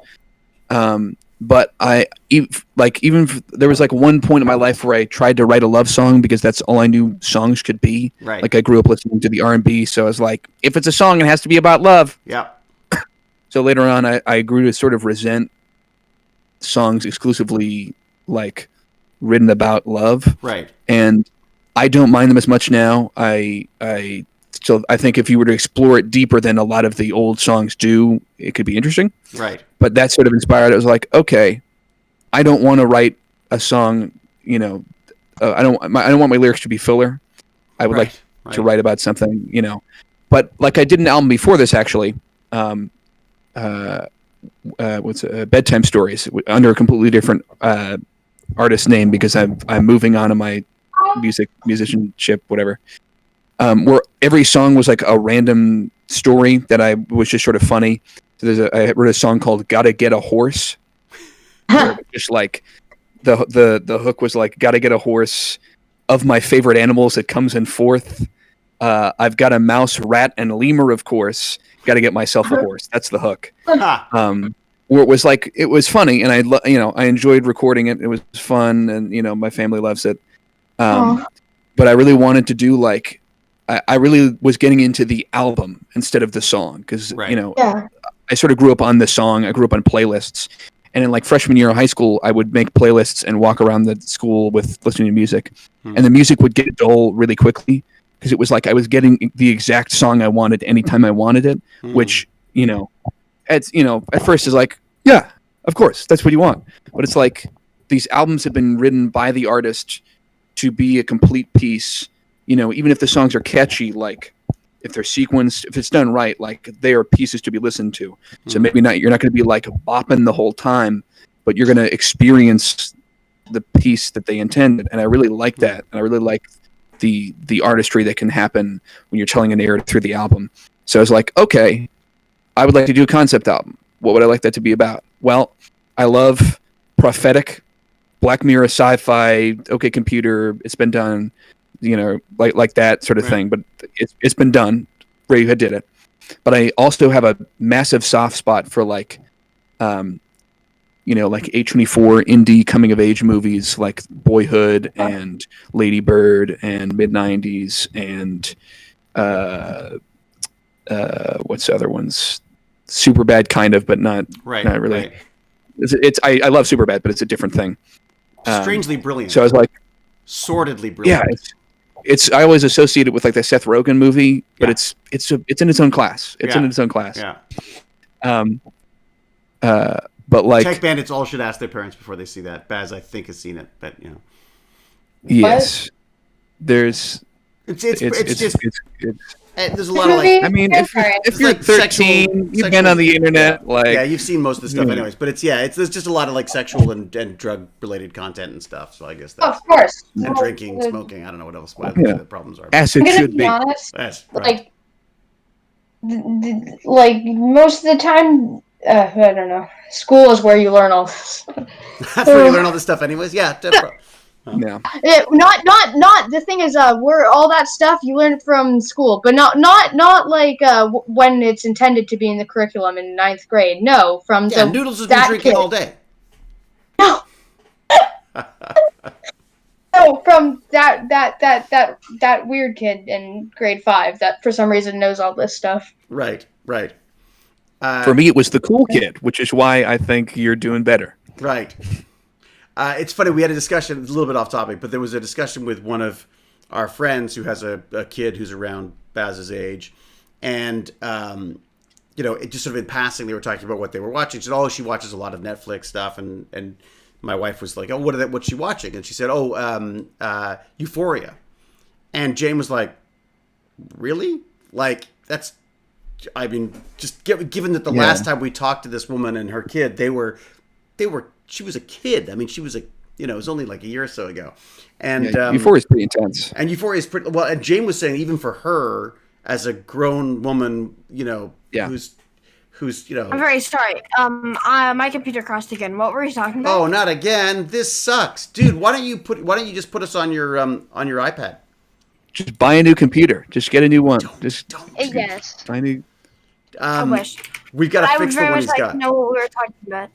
Well, we're just talking about Nate's album. So the idea that, and I think I got to say, you've suddenly made me believe in albums again, because I didn't understand the purpose of an album in today's modern age, where you just get to pick whatever songs you want. But this is absolute. This is almost like this is like a theater show as opposed to a film. This is like you are designing something to be listened throughout to. It's not designed to be just a bunch of like, oh, that song's better than that. It's about telling a story, which is not the way that I normally think of albums, certainly from the 80s anyway. Yeah, I mean, there's some like pop albums, there's still like the new Dua Lipa album. As much as I enjoy it, like you do not need to listen to that as a complete piece, Right. Yeah. Right. There's definitely like standalone songs that are good, so you might put that on a playlist or something. But Right. Yeah. Well, I mean, I'll listen to like Money separate from the album or Time all the time. I love those songs as separate things, but I'm not listening to like On the Run or like the first track off that thing, like on my way to some like I'm driving in the car, like listening to like the where like I'll listen to it as the album starts, but and it works great as an album starter, but. One of my friends was a big Zeppelin and Pink Floyd fan, and one of the first times I met him, he drove us home in this crazy giant old like whale of a car from a rehearsal that we were doing, and he played the I can't remember what the song was, but it was all body noises. Pink Floyd did it. There was I don't know if it was an entire album or if it was just the song, but it went on the entire ride, and I was just like, what? That's most people's connotation of the concept album or whatever. Yes, but exactly. So yeah, there's stuff like that where people are they'll do it's an album, but it's only the sound you get when you rough up chicken feathers for 3 hours. It's like little too experimental, and it's like. Why didn't I get anything from this? Although it's because you're roughing up stuff, chicken feathers. But that Black Midi's different. But it's definitely like it's in your face. Like that stuff is like, I'm not saying it's chicken feathers for sure, but I love the way they didn't know what to call it. I put it in the show notes. I was saying that they had this like list of whether they were experimental or they called it punk. They call it math. It's math. Math rock post punk, probably. Yeah. Which is just sort of kind of interesting. Yeah. So Okay, let me ask you some sort of like just boring administrative technical question stuff. How are you recording these albums? What technology are you using? What is I mean, like, you're speaking to us from what mic? What was the mic again you were using? That's it. It's the Konami And it's DDR mic, baby. And it's fantastic. It's from like Let's Dance or whatever the hell it is. And it's but it's Yes. it's very retro cool. Just Dance. How did you do the recording on that? I did not actually record on this. The whole album actually is being recorded. I'm a big fan of lo-fi technology, but and to put my money where my mouth is, the whole album is being recorded in the mobile version of GarageBand. I think it's like me and Steve Lacy are the only ones doing it to this degree, and that's probably going to put off a lot of people because it's it's in GarageBand.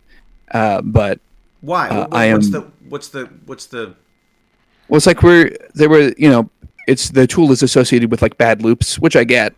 Right. But it's a very robust program that I'm pushing to its limits, and like I just love working in like lo-fi creative limitations like that. All on an iOS app of some sort, on an iOS machine. Wow. That's the thing about art in general. It doesn't have to be the most expensive, the most complex, the most like high definition technology for it to be good.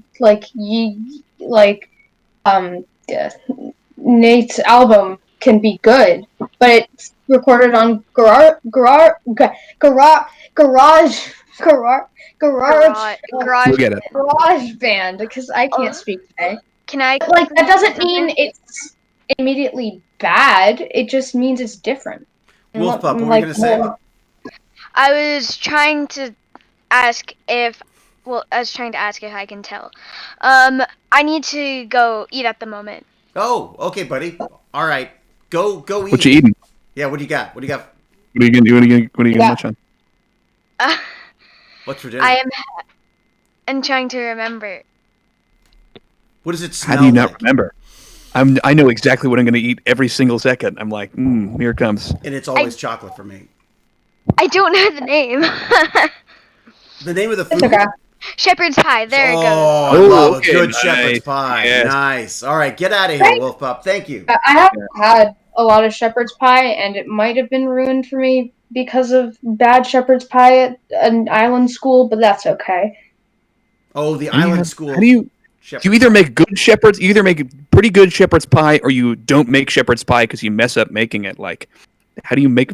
It is. I can think of like shepherd's pie with that layer of grease on top. I mean there's definitely there's some canteen shepherd's pie that could be a mess. All right, so you're using GarageBand.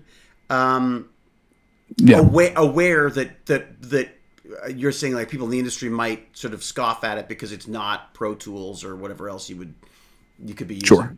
And then what are the mechanics involved of getting stuff like recorded on that? So you have to get an audio interface, which you'd have to do with a computer setup either way. Right. But basically the same way, like a computer is designed to be sort of an all-purpose machine. You can get like the same way you go get a beefy graphics card to really make it a gaming PC. Right. Versus like, my web browsing laptop can play some smaller Steam games, but it's not a gaming PC. Right. You need to get a separate piece of technology called an audio interface to plug into your computer that's really designed to capture good music quality. And so you can actually, with the smaller, cheaper end ones that are still fantastic, like it's like a Scarlett the Scarlett. You couldn't buy them at the beginning of the pandemic because everyone was getting them. Yeah, definitely. I eBayed mine I got very lucky when I eBayed mine. I believe I went in debt with my mom, my lovely mother, who made me work to pay it back. Good parenting. But yes.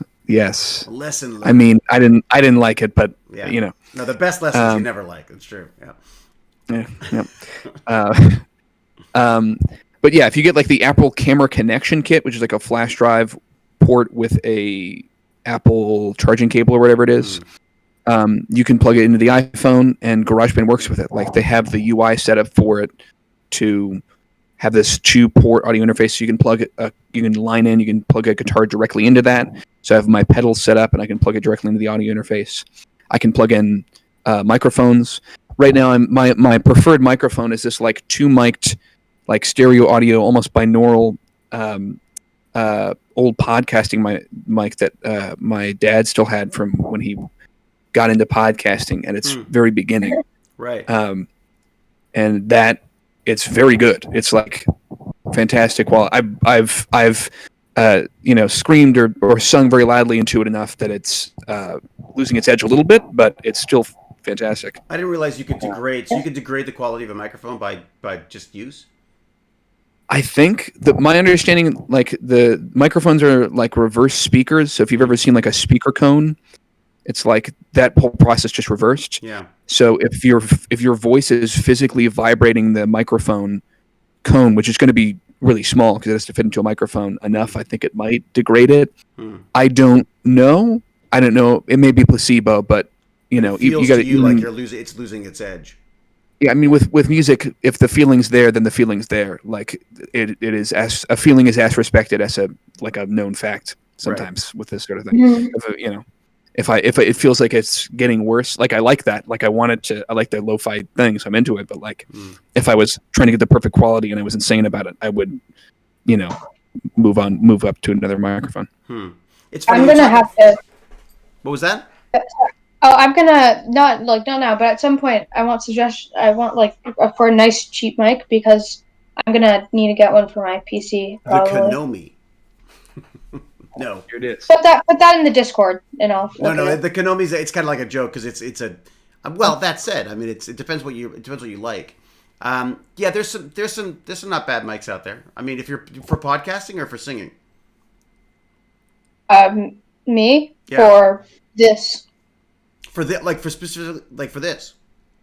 Yeah. Yeah, you sound okay to me. If you don't have a mic on it, will I? Right. It just So I just need one. Well, we'll have a look. Maybe we'll get some suggestions from people on mics they like. There's anyone out there who's got suggestions on mics. That'd be fantastic. All right. So it's funny though. You're talking about like lo-fi recording, but you're still it's still all digital. I always think of lo-fi as like old, warmed up, the warming up the old vacuum tubes and stuff. But for you, like you just like you want to get this done on an iOS. Like an iMac or an iPad or something. I think for me, I would call at this point like getting up the old stuff is like vintage gear. For me, lo-fi is low fidelity, so it just is like you're recording things with low fidelity, and so there are a lot of garbage digital, recording things that will not get you good quality and therefore is low fidelity. But I've definitely been experimenting with vintage stuff. I mean, I'm into the vinyl, as I said, and I've gotten into cassette tapes. I like the worn quality of cassette tapes, and it was mainly because and the warble, I love that. But I got into like cassette tape loops.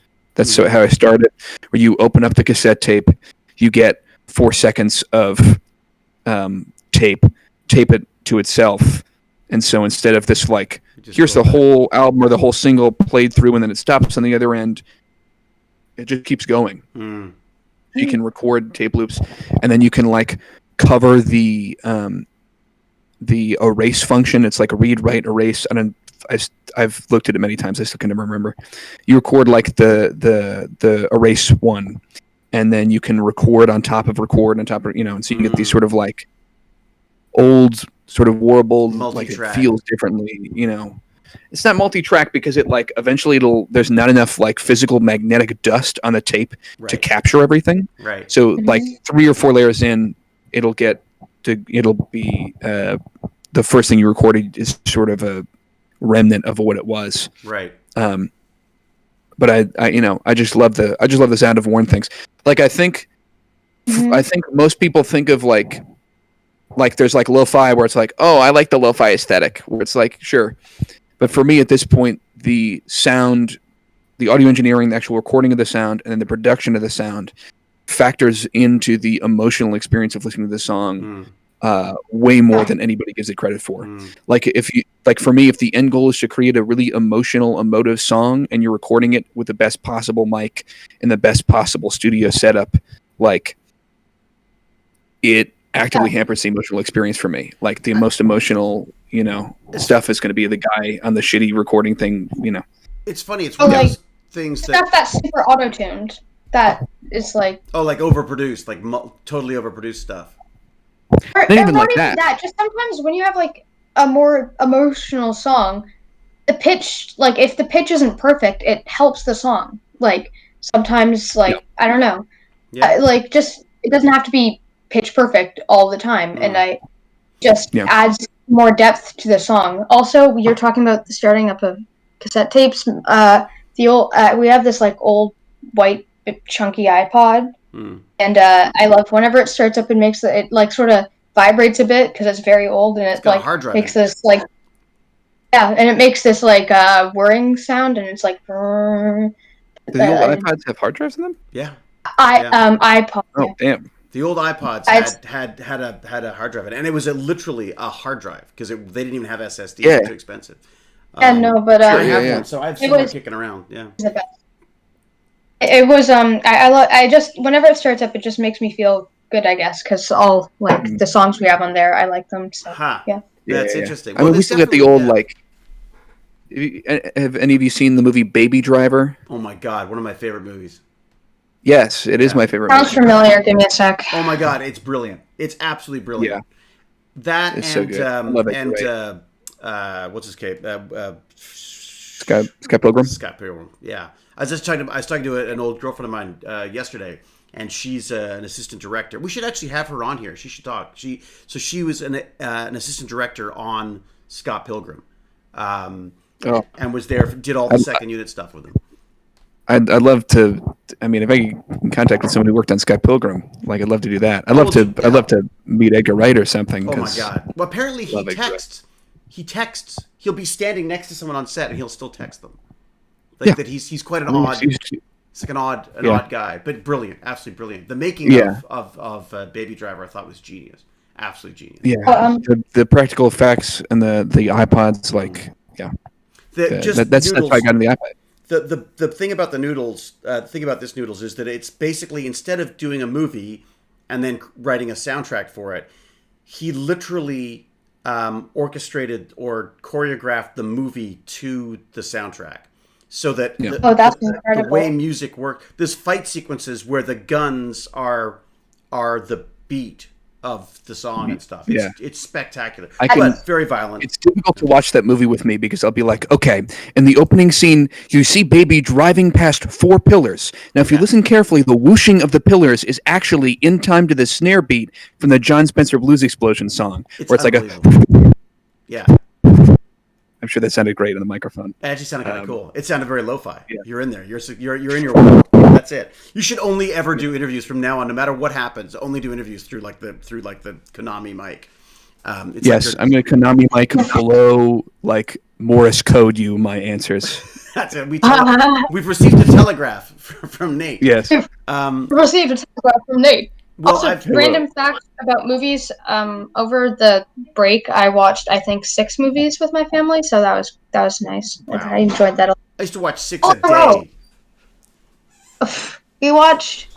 Okay, what did we watch? I'm trying to think. We watched Klaus, which is a Netflix movie. Really good Christmas movie. Yeah. If you celebrate Christmas, it's a nice Christmas movie. We watched It's the Wonderful Life. Oh yeah. Which is also one of my favorite movies of all time. Yeah. A really good movie. We watched The Willoughbys, which wasn't very good. It's also on Netflix. It made no sense. Was it the called? book was probably good. The Willoughbys, but it's like spelled Willoughbys or something. Right. Like low. But after that, since it wasn't too late, we decided to watch a really good movie, and we watched School of Rock. School of Rock. Oh yes, great film. Yeah. I love Richard Linklater. And then we watched. Was that Richard Linklater? Mm-hmm. Really? He was filming Boyhood at the same time he was doing that movie. Well, yeah, that and most of his life. Yeah, sure. Because it wasn't like a 30-year process. Sorry, Noodles. What else? What was It the was last 14 one? years. Then Well, yeah, we watched two more, which was Monty Python and the Holy Grail. Ah, very good. Yes. classic. And Your mother smells like elderberries, and your father was a hamster. Yes. yes. And then we watched what's it called? Crazy Rich Asians. Oh yeah. Right. It was kind of a silly, fun, fluffy movie. That I neglected to see that was since the like 8th grade a second time, but right. Guys, I'm starting to feel sick and my PC keeps crashing, so I'm gonna head out. Oh no. bye. It sucks to be I'll see Iron you. Ham. All right, buddy. Look, thanks for joining us. Yeah. I'm gonna wrap up fairly soon. Anyways, it's 22, so I'll give it another 20 minutes or so. Yeah. By the way, apparently my sister and my mom are dropping off cards, so you might get one. Oh, cool. We got a real card. Did A Christmas card, yeah. Make sure to lick lots of lick on the. No. is it like Merry Christmas or like wishing you well wishes or like It's a COVID card. have It's a good Happy one? Holidays. Here, I probably don't.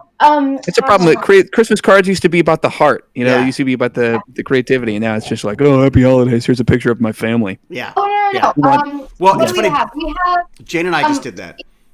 Go ahead. See, No, you sorry. think we made our cards actually. We did. So we have this thing where when we were like maybe 5 or 6 years ago, we did like our thumbprints Oh, cool.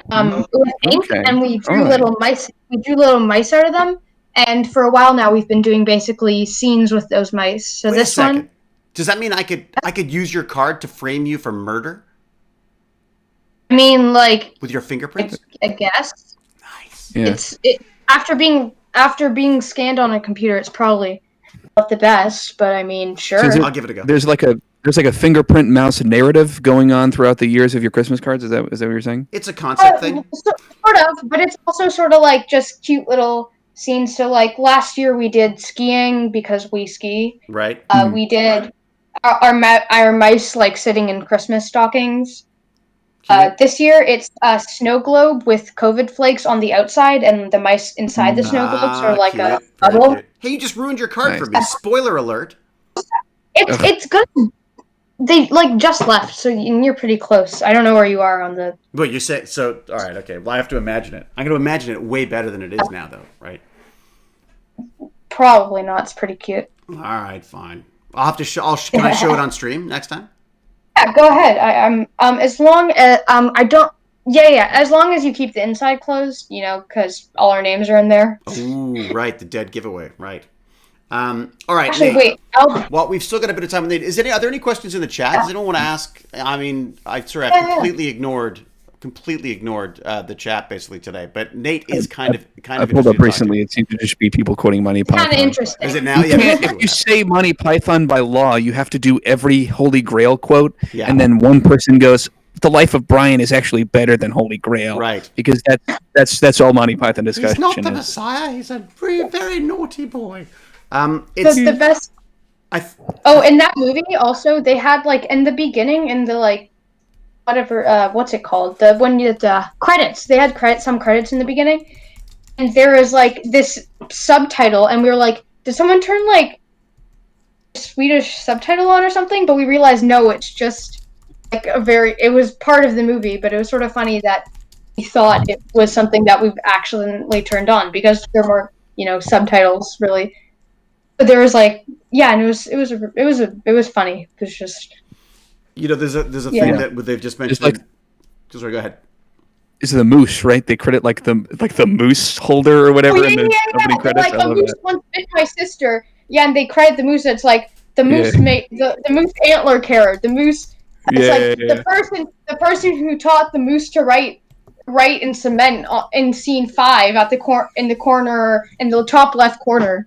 And it's like, and then after that they're like, we have fired the person responsible for the subtitles. Right. And then it's like, we have fired the person responsible for firing the person for the subtitles. And then it's like, since because of budget cuts and firing all our editors, the rest is going to be completely different thing. And it's like this flashing strobe light thing, and everyone's a llama, and it's like llama the third. Like there's 49 jumping llamas in this movie. I got questions for Nate. All right. Nice. Wonderful. We've got finally a change of pace. exactly. Questions. Yeah, the pressure's off. Now you just have to answer questions. All right. So Felines in Space was asking why don't you record? It's gone zipping by me. But the basic idea was if I may paraphrase, why not record in hi-fi and then use encoding or whatever to sort of reduce the sound, to reduce the quality of the sound.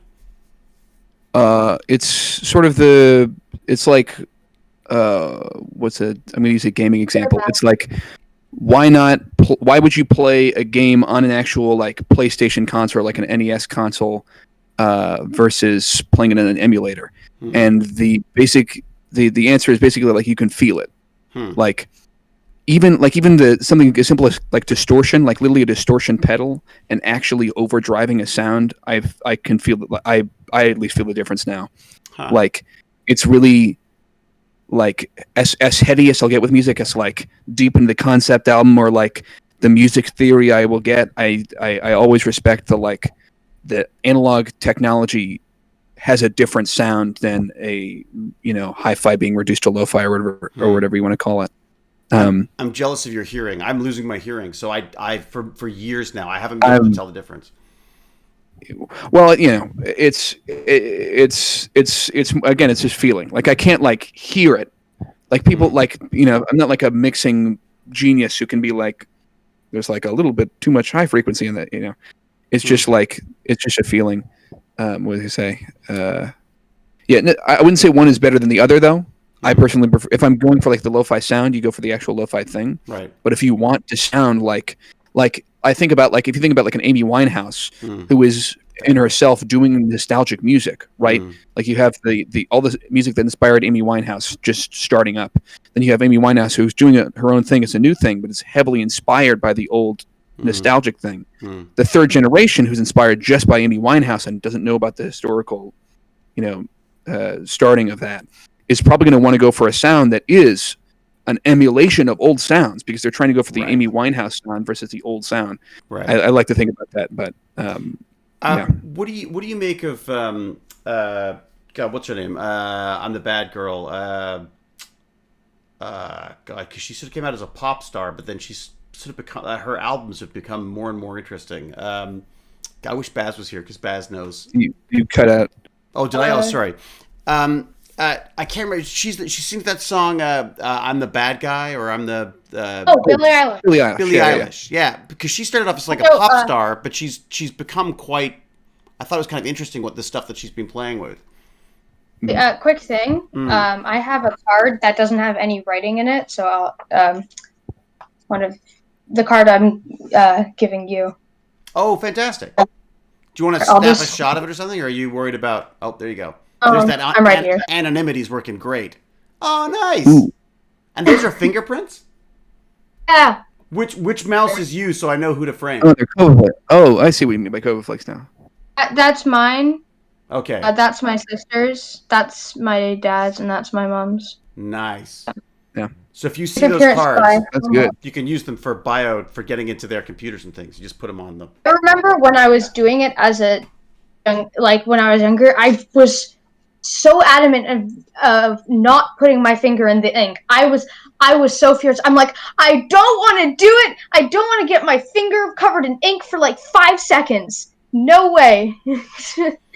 Pac Mom has an interesting question. Pac Mom is hello Pac Mom, by the way. Was saying like, what do you do if someone's using your music but you hate what they're using it for? Then you do the takedown notice. Then you call the lawyers. No. I mean, no. Well, here's the thing. If it's somebody, as long as it's out of like they like my music and they're doing like the scenario I picture happening is like someone doing some like really unoriginal like generic like adding nothing with my music where I get very angry at my standards of unoriginality. But like as long as it's out of a love and it's just unoriginal, like my problem is when like as long as it's a well-meaning individual is sort of my thing, or like a well-meaning team. If it as long as they're not throwing like ads on it and getting paid to play your music, it's still like I don't care that much. Like as long as you're not stealing from me, because I don't know. It's Songs you're not convenient like, to wonder. hey guys, I wrote this great song. Want to hear Yeah. it? Ah. Sure. Especially if it's like an obscurity thing. I've seen too many Barbie movies where like, the evil witch takes the Barbie's good looks and her songwriting talent, and nobody knows it's the Barbie until the very end when it's like, Oh my god. wait, the ugly Barbie wench was singing the. Oh my gosh, we need to give her the credit. Yeah. Like that's my Or, like, that there's- not there's- working out is my fear. The life lessons from Barbie life lessons. I like it. There's this one movie that's like this like person steals someone else's voice literally, like, and It's uses the it. Little Mermaid does it, right? Or she didn't Oh steal yeah. the voice. I mean, She wanted her voice though, didn't she? Isn't that? She Ursula took the voice from the Little Mermaid. That was Yeah. But this is like a Monster High movie or something, and it was like this person got like they were terrible at singing, but then they use like this voice crystal that they stole from someone to get really good, and then of course they defeat them in the end. But Black Shawarma was saying that. I mean, I think it's possible you may have misunderstood that, Black Shawarma, but I think what Nate was saying was not that that he wants to be using Mac stuff because it's Mac. His point was just that he was doing it in a simple low tech accessible way. I think was more. It wasn't just because it's Apple. You're not an Apple fan because of Apple. You're just using the tools that are available, right? Are they asking like, do I like the Mac Apple product? Well, thing? I think he's saying I'm not sure. I heard Nate picking on GarageBand. Does he recommend something better for audio syncing? That's another question there. That's a good one.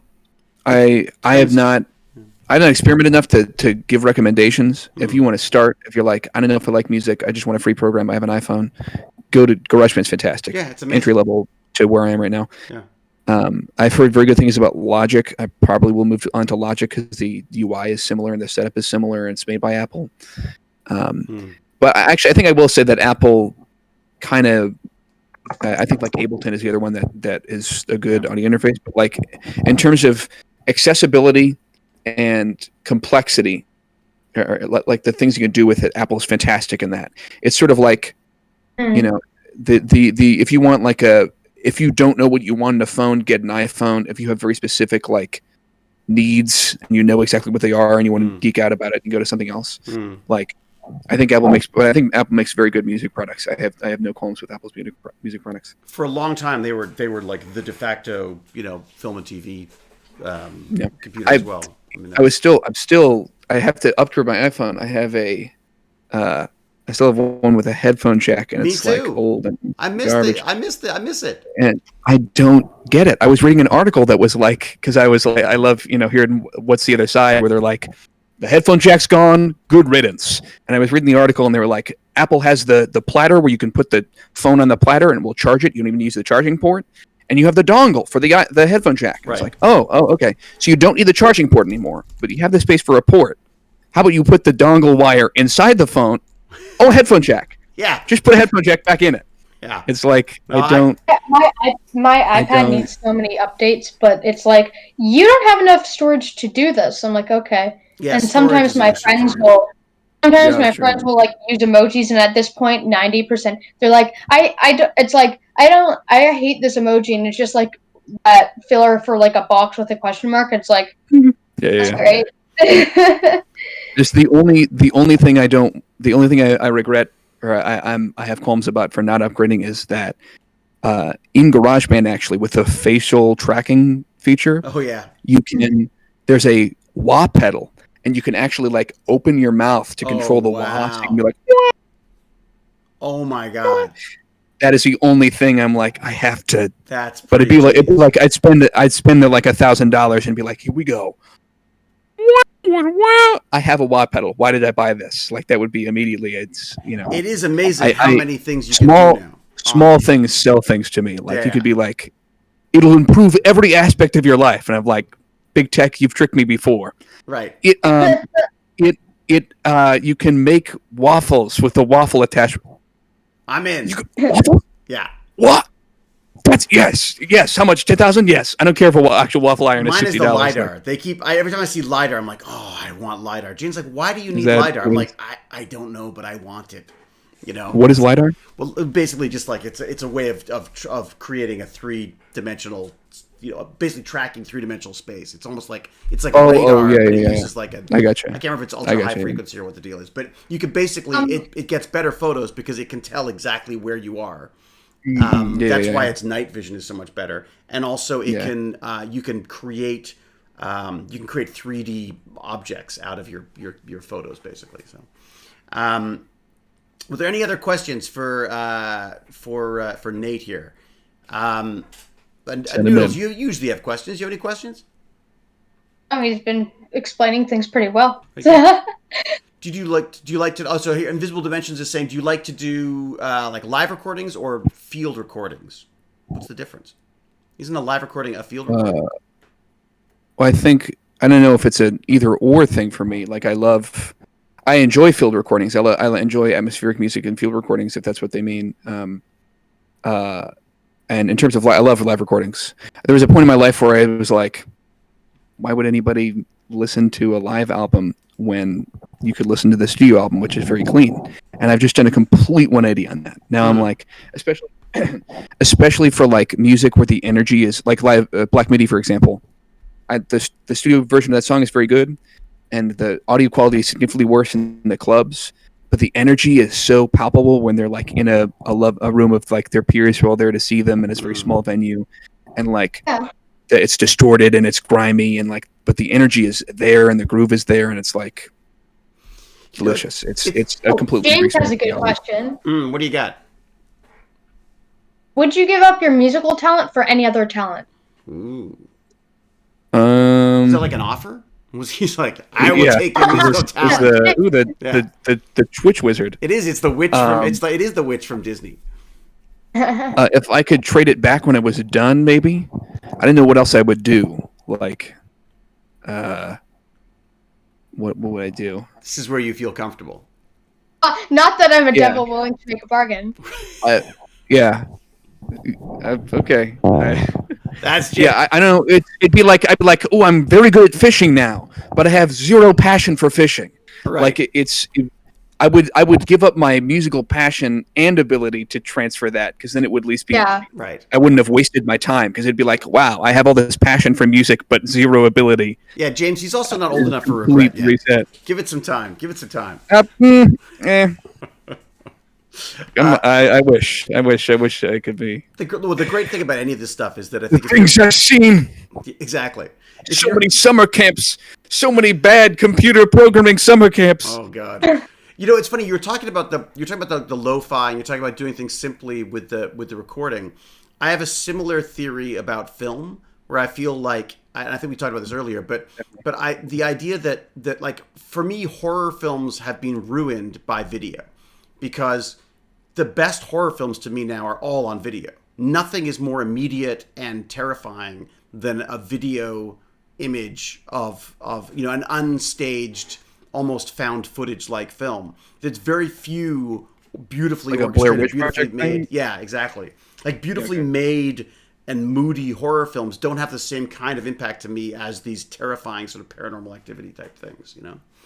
Well, I think with horror, I've seen some video essays, but like, I think people who make bad horror films just don't get it. It's like the best horror. It's like trite at this point. It's like the best horror films don't show the monster. Like, that's very true. Yeah. You have to understand how fear works to make a good horror movie. Because if you're like, my mind knows how to scare itself way better than Steven Spielberg does. He's not a horror director, but like, you cannot scare me worse than I can scare myself. Right. That's it. So like, just give my mind like, what if cows? Yeah. Instead of legs, they had fingers. Ooh, and it's like, if you show me, it'd be like, oh, that's just sort of odd. But I'm like, this is oh god, and then they'd be able to grip big things with their cow thing. Yeah. So it's more about cow phobias, obviously some kind of a bovine thing in your youth. But as you say, I think it's almost about like leading people's imagination rather than showing it to them. That's why books can sometimes be more scary or more. By the way, books can be more horrifying than movies sometimes. I think books are actually much scarier because it's entirely in your head then, and you can't get it out. There's no Although a good horror movies when they're well made. I mean, there's some brilliant stuff out there. I don't like horror movies though.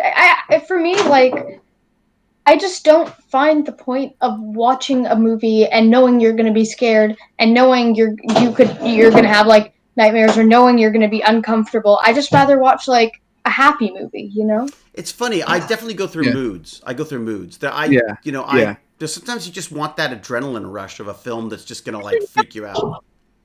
Sometimes I can understand why people want to watch horror movies sometimes because, like, I've been to Casa Loma, right, before, like the haunted house, and even though I've been terrified of it, it's sort of fun to go with friends, and I don't know why. It's just sort of fun. I'd love to know I'd love to know sort of where in our brains that works. Like, why does it? I used to be much more than I used to be. Like as soon as Baz was born, I sort of stopped horror films for a while. I just couldn't deal with them, and then I've now come back to them again now that I'm living with the horror that is Baz. Yeah. Yeah, I think for me it was sort of like once the world was scarier than anything like a horror movie could paint. I was there like, you go. Bring it on. Well, that's it. It's like look at that guy. Look at him. He doesn't have as bad as I do. Yeah, we're talking about late night television. They don't have to write anything anymore. They literally just read you the news, and it makes fun of itself. I mean, it's extraordinary. But that's a whole. I think Bo Burnham was talking about this, which I thought was interesting. Do you know Bo Burnham? No. You got to look up Bo Burnham. His stand-up's fantastic. Yeah, he did the movie 8th Grade. It's very good. But he was talking about, it was like the news is satirizing itself to add more satire, which is what the late night shows have been doing for this long. Right. Kind of doesn't work anymore.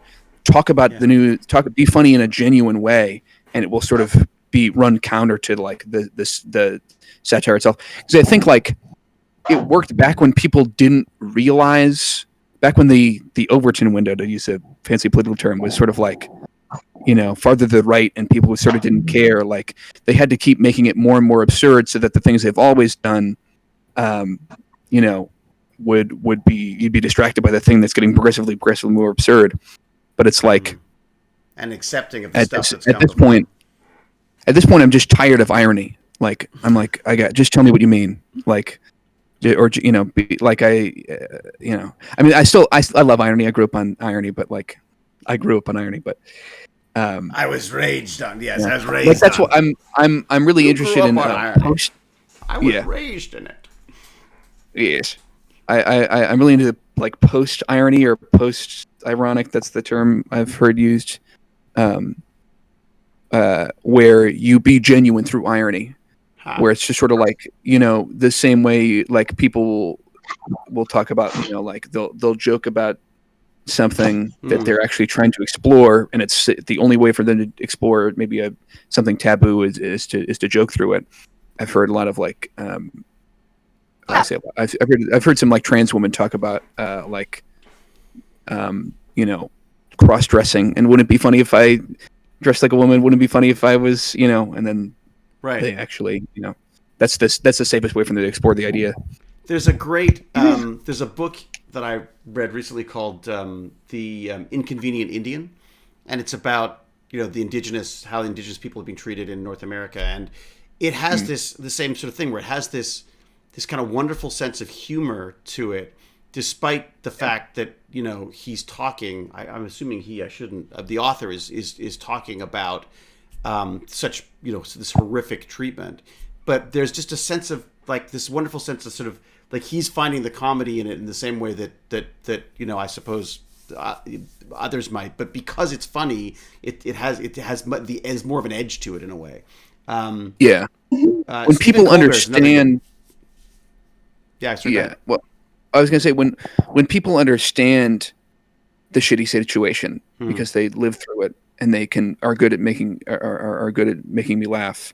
That's the best thing, right? Because a lot of times, when there's a discussion that I've seen happen a lot where people are like the young kids are into the like edgy humor, right? And humor about really painful topics for its own sake isn't going to be funny if you haven't experienced the pain and you don't understand the deep truth to it, because that's really the only way you can make comedy that's poignant. Which Well, is why I would say the just watched the concern with that stuff as well is also. Sorry, I cut you off. You go ahead. no, go for it. I would say that the concern that I have with a lot of those sort of edgy comedy things now is that there are cells of people who are actively trying to push people, further left, further right online. To the more extremes. They sort of, it's almost like they're grooming a younger generation for that stuff. And I worry that these instant memes are not always fully, as you say, fully understood, and are passed along as comedy without realizing that there's ulterior motives there as well. Just to get really all dark and spooky on that stuff. But sorry, I think people. I think people my age are starting to catch on to that. I've seen a lot of like. I fell down the TikTok hole deep, so I've seen a lot of like, you're humorous and edgy. It's just racist. Like that's sort of the consensus at this point. Oh, yeah. So I was just gonna say I watched a Richard Pryor stand-up special recently, and that was very much got it. Where he's like talking about his heart attack and his dog dying, and but he does it. He finds the comedy in it, and it's fantastic. Yeah. And it's like if I were to talk about your heart attack in my funny way, it would not, it wouldn't hit the same nerve as the guy who had the heart attack. Well, yeah, it's funny in the same way that you were talking about musicians. There's a thing with comedy where I think there's a connection to pain. I mean, I think it is undeniable. I think often the comedians are quite disturbed in their own way on stuff. Yeah, that's sort of like. That's sort of where the best comedy comes from. I think like because it's sort of before comedy was sort of well I think before comedy can be entertainment, but it can also be art. Like comedy is sort of like video games actually have sort of been like I'm gonna sit down, you're gonna make me laugh, I'm gonna go I'm gonna feel better, and then I'm gonna leave. Right. But like there's some really good stand-up specials coming out, like the Hannah Gatsby one I really loved. Okay. Gotta get these like where it's like it's or what's the Hassan Minaj? Is it Hassan Minaj? I don't know. I think he's like a late night host. They both had really good stand-up specials where they both made me laugh, but it was about like their life experience and their pain, and so I was laughing, but and at this point, like I kind of ruined comedy for myself because I think about comedy like this now, where I was watching the Richard Pryor special and I was like, he said piss, but it's actually a really truthful statement about the state of society, and I'm like, I can't just laugh at it anymore. Right. You're too busy analyzing it. But, it's because you're in concept album mode. That's why. Apparently, that's Here, I have his name. You said Hassan Minaj. I found. That's right. It was Hassan Minaj and Hannah Gatsby and Bo Burnham was the other guy. Was the other guy we're talking Bo Burnham, yeah. Yeah, interesting. All right, check them out. And To Pimp a Butterfly. If I want to listen to an hour that's numero uno. That's number one. That's the first one. All right. Okay. Yeah. Nate, look, thank you so much. I don't want to exhaust you. You're gonna have to come back if you're okay with it. You have to come back once you've got the album out, and we can. I was gonna suggest that to be like, and also if you wanted to, And are you doing any behind the scenes stuff? Like, do you do any behind the scenes stuff while you're recording? I mean, do you like even just for your own sort of diary stuff? Do you keep track of these things, or just too? I was thinking about that. I was like, they're not going to have a lot of footage to use for this documentary they're going to make about me. Exactly. I keep saying to Jane, where are they going to put the plaque when where's the big blue plaque in England going to go? There's a lot of like scraps and like full songs even that have just been left off. That's I think sort of going to be the like if I probably do a B-sides like deluxe album because there's enough material that I've scrapped that's still sort of if you're interested worth hearing. But I've never been like recording it or like documenting it. It'll be like okay, so here's the song. It's like this electronic synth funk jam.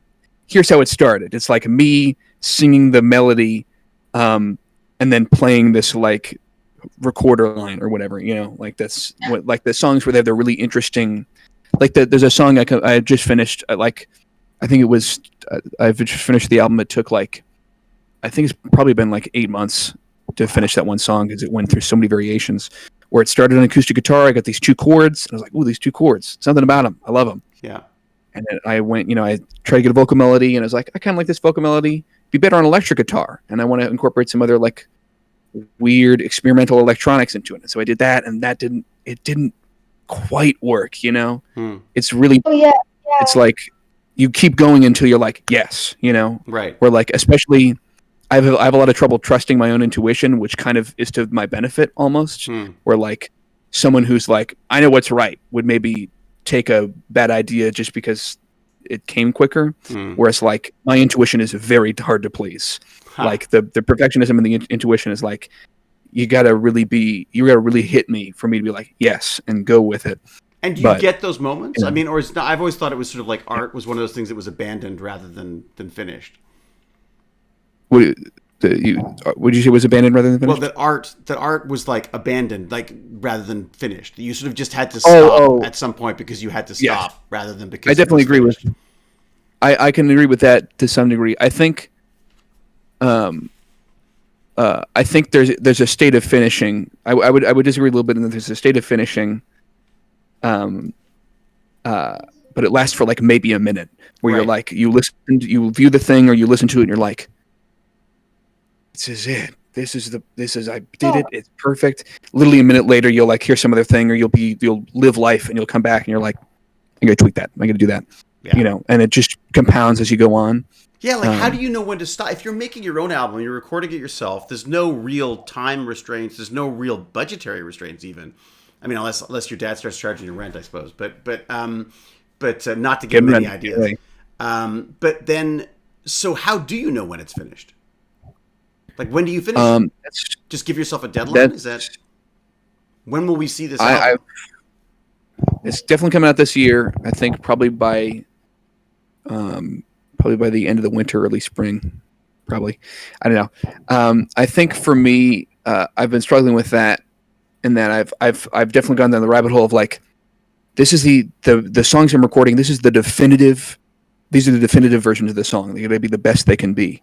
And then I sort of reduced that to, okay, because I've always been of the mindset that like the best musicians are perfectionists. Like they're always like, and now I think I've sort of come to the conclusion that like, I've seen some albums like the newest Tame Impala album I didn't really like, and I know Kevin Parker, who's all of Tame Impala. I know he's a perfectionist. I think the album took like 6 years to make because he has 0 constraints. He's popular. He's super famous. He's got all the money. Like he doesn't have any more constraints, and the album is kind of toothless. Like any magic that I assume was there when it started, he's worn down. Like the perfectionism has come to his own defeat. It's back to that. To that big budget movie thing again. Yeah, where it's like I want to walk the line between, or I want to be able to, like keep the initial spark, not polish the spark out of the initial idea, but make it work and like polish it enough that like it feels like a complete piece and not like a demo or something.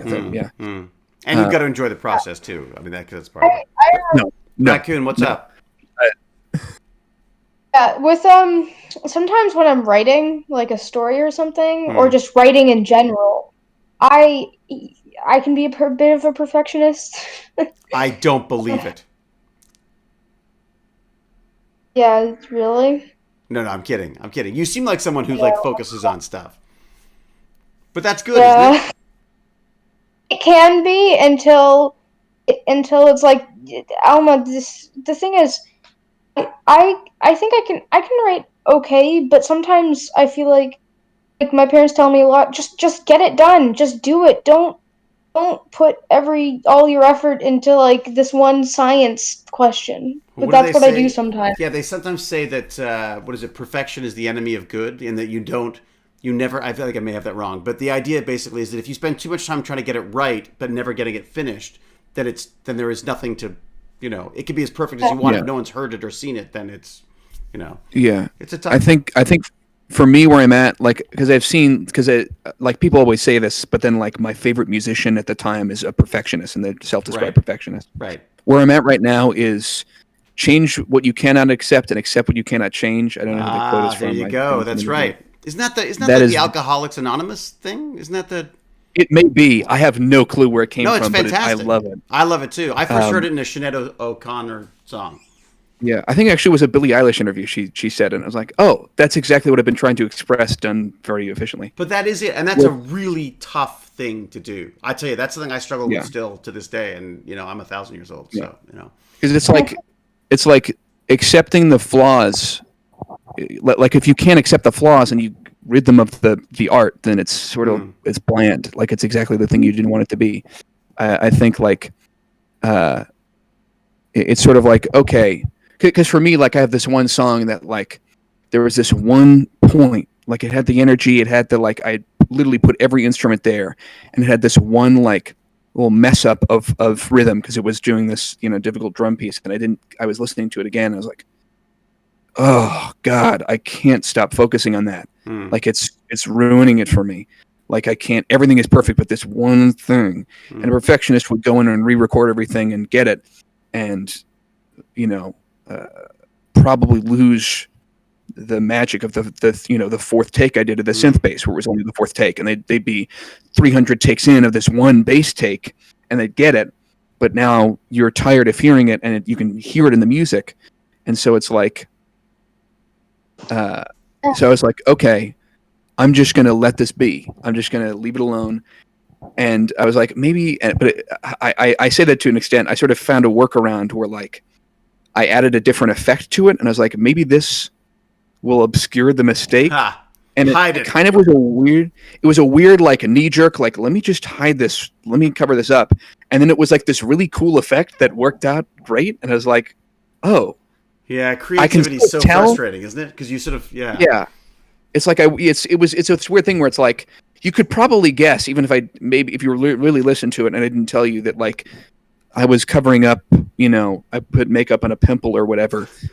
But I kind of like the texture the makeup pimple is adding to the face. Like that's sort of what it was like. There's a fantastic Truffaut, film director, story about him doing. They filmed this scene, and they over and over and over. They get it. He's like, fantastic. That's it. Done. It's done. Perfect. And the cinematographer comes out and goes like, Mr. Truffaut, we could see the reflection of the camera in the mirror behind the actors. Like, we have to go again. And he's like, no. Yeah. He's like, no, that was the take. That was it. And it's in. You can watch the movie now. You can see the camera. But his point was like, no, that was it. You'll never get that performance again. But the idea that the technical stuff was getting in the way of his image of what was going to happen is just kind of a wonderful story about that. That the idea of just getting, sometimes it's just about capturing that lightning in a bottle, That's fascinating. I think that's more valuable than a perfectionist thing, and a way better story too, because I wouldn't have told the Francis Truffaut story otherwise. So, Nate, thank you so much. Incredibly generous with your time and stuff. I'm sorry we've eaten up like a couple hours there. It was so difficult for me to come on and talk about my music. It was so hard. Look, but now it could have been 13 songs on that album. Now there's only 12. You know what I mean? I mean, to be fair, I could be, just by having you do this, we could be stopping the world from getting that extra song. Noodles, you were trying to break in. There you go. That's Nate's. Oh yes, thank you. Oh, very good. Thank you, Noodles. Very good. And Noodles, we're going to have to talk about building that PC. Yes, everyone, go check it out. Share it, buy it, support Nate. Amazing talking to you, man. Thank you so much. And seriously, like, we'll have to talk once you're like, when you're ready to launch or ready to talk about it afterwards and stuff. It's just really kind of fun to talk to you about what the rest of the process was like. And I still have to follow up with your dad too, because there's a bunch of stuff we gotta connect on. As I say, I'll put a link. I should find a link for that talk as well, because it was a really amazing. I was sort of very fortunate. We've met two.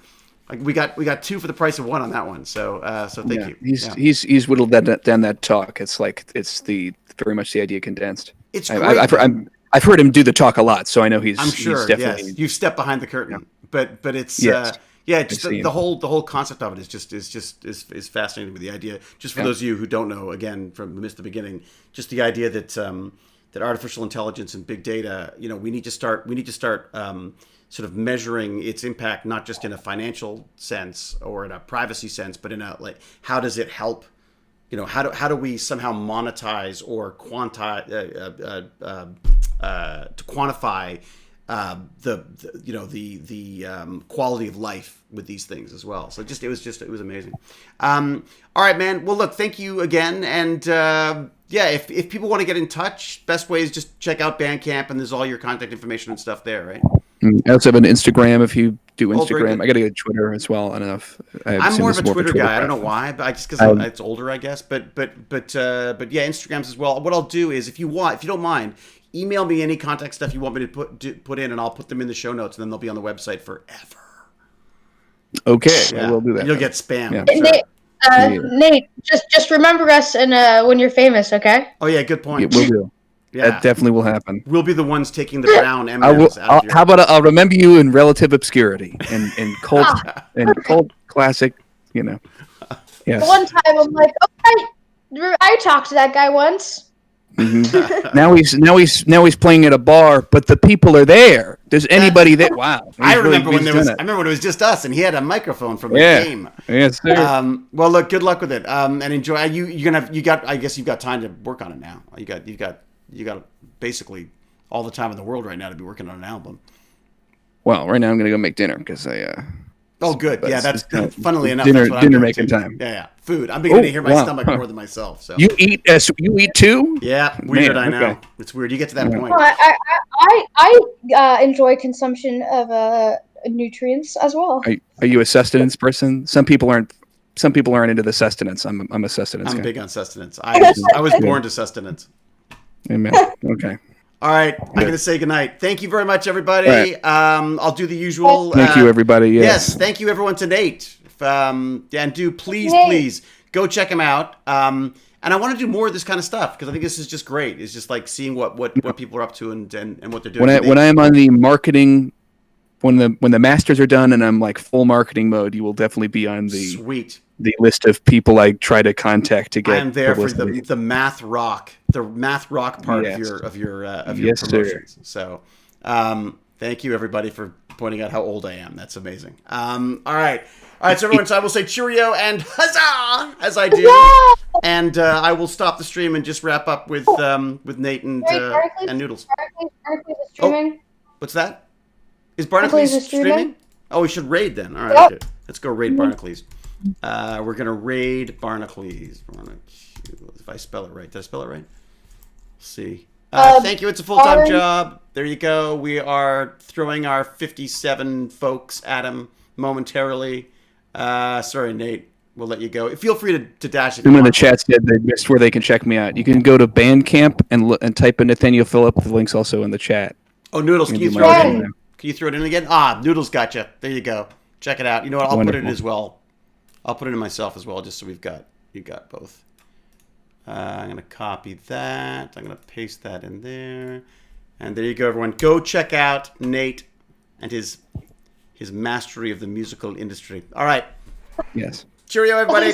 All right. All right. See you, Noodles. I'm gonna drop the live, and I'll just say goodbye to Nate. Cheerio.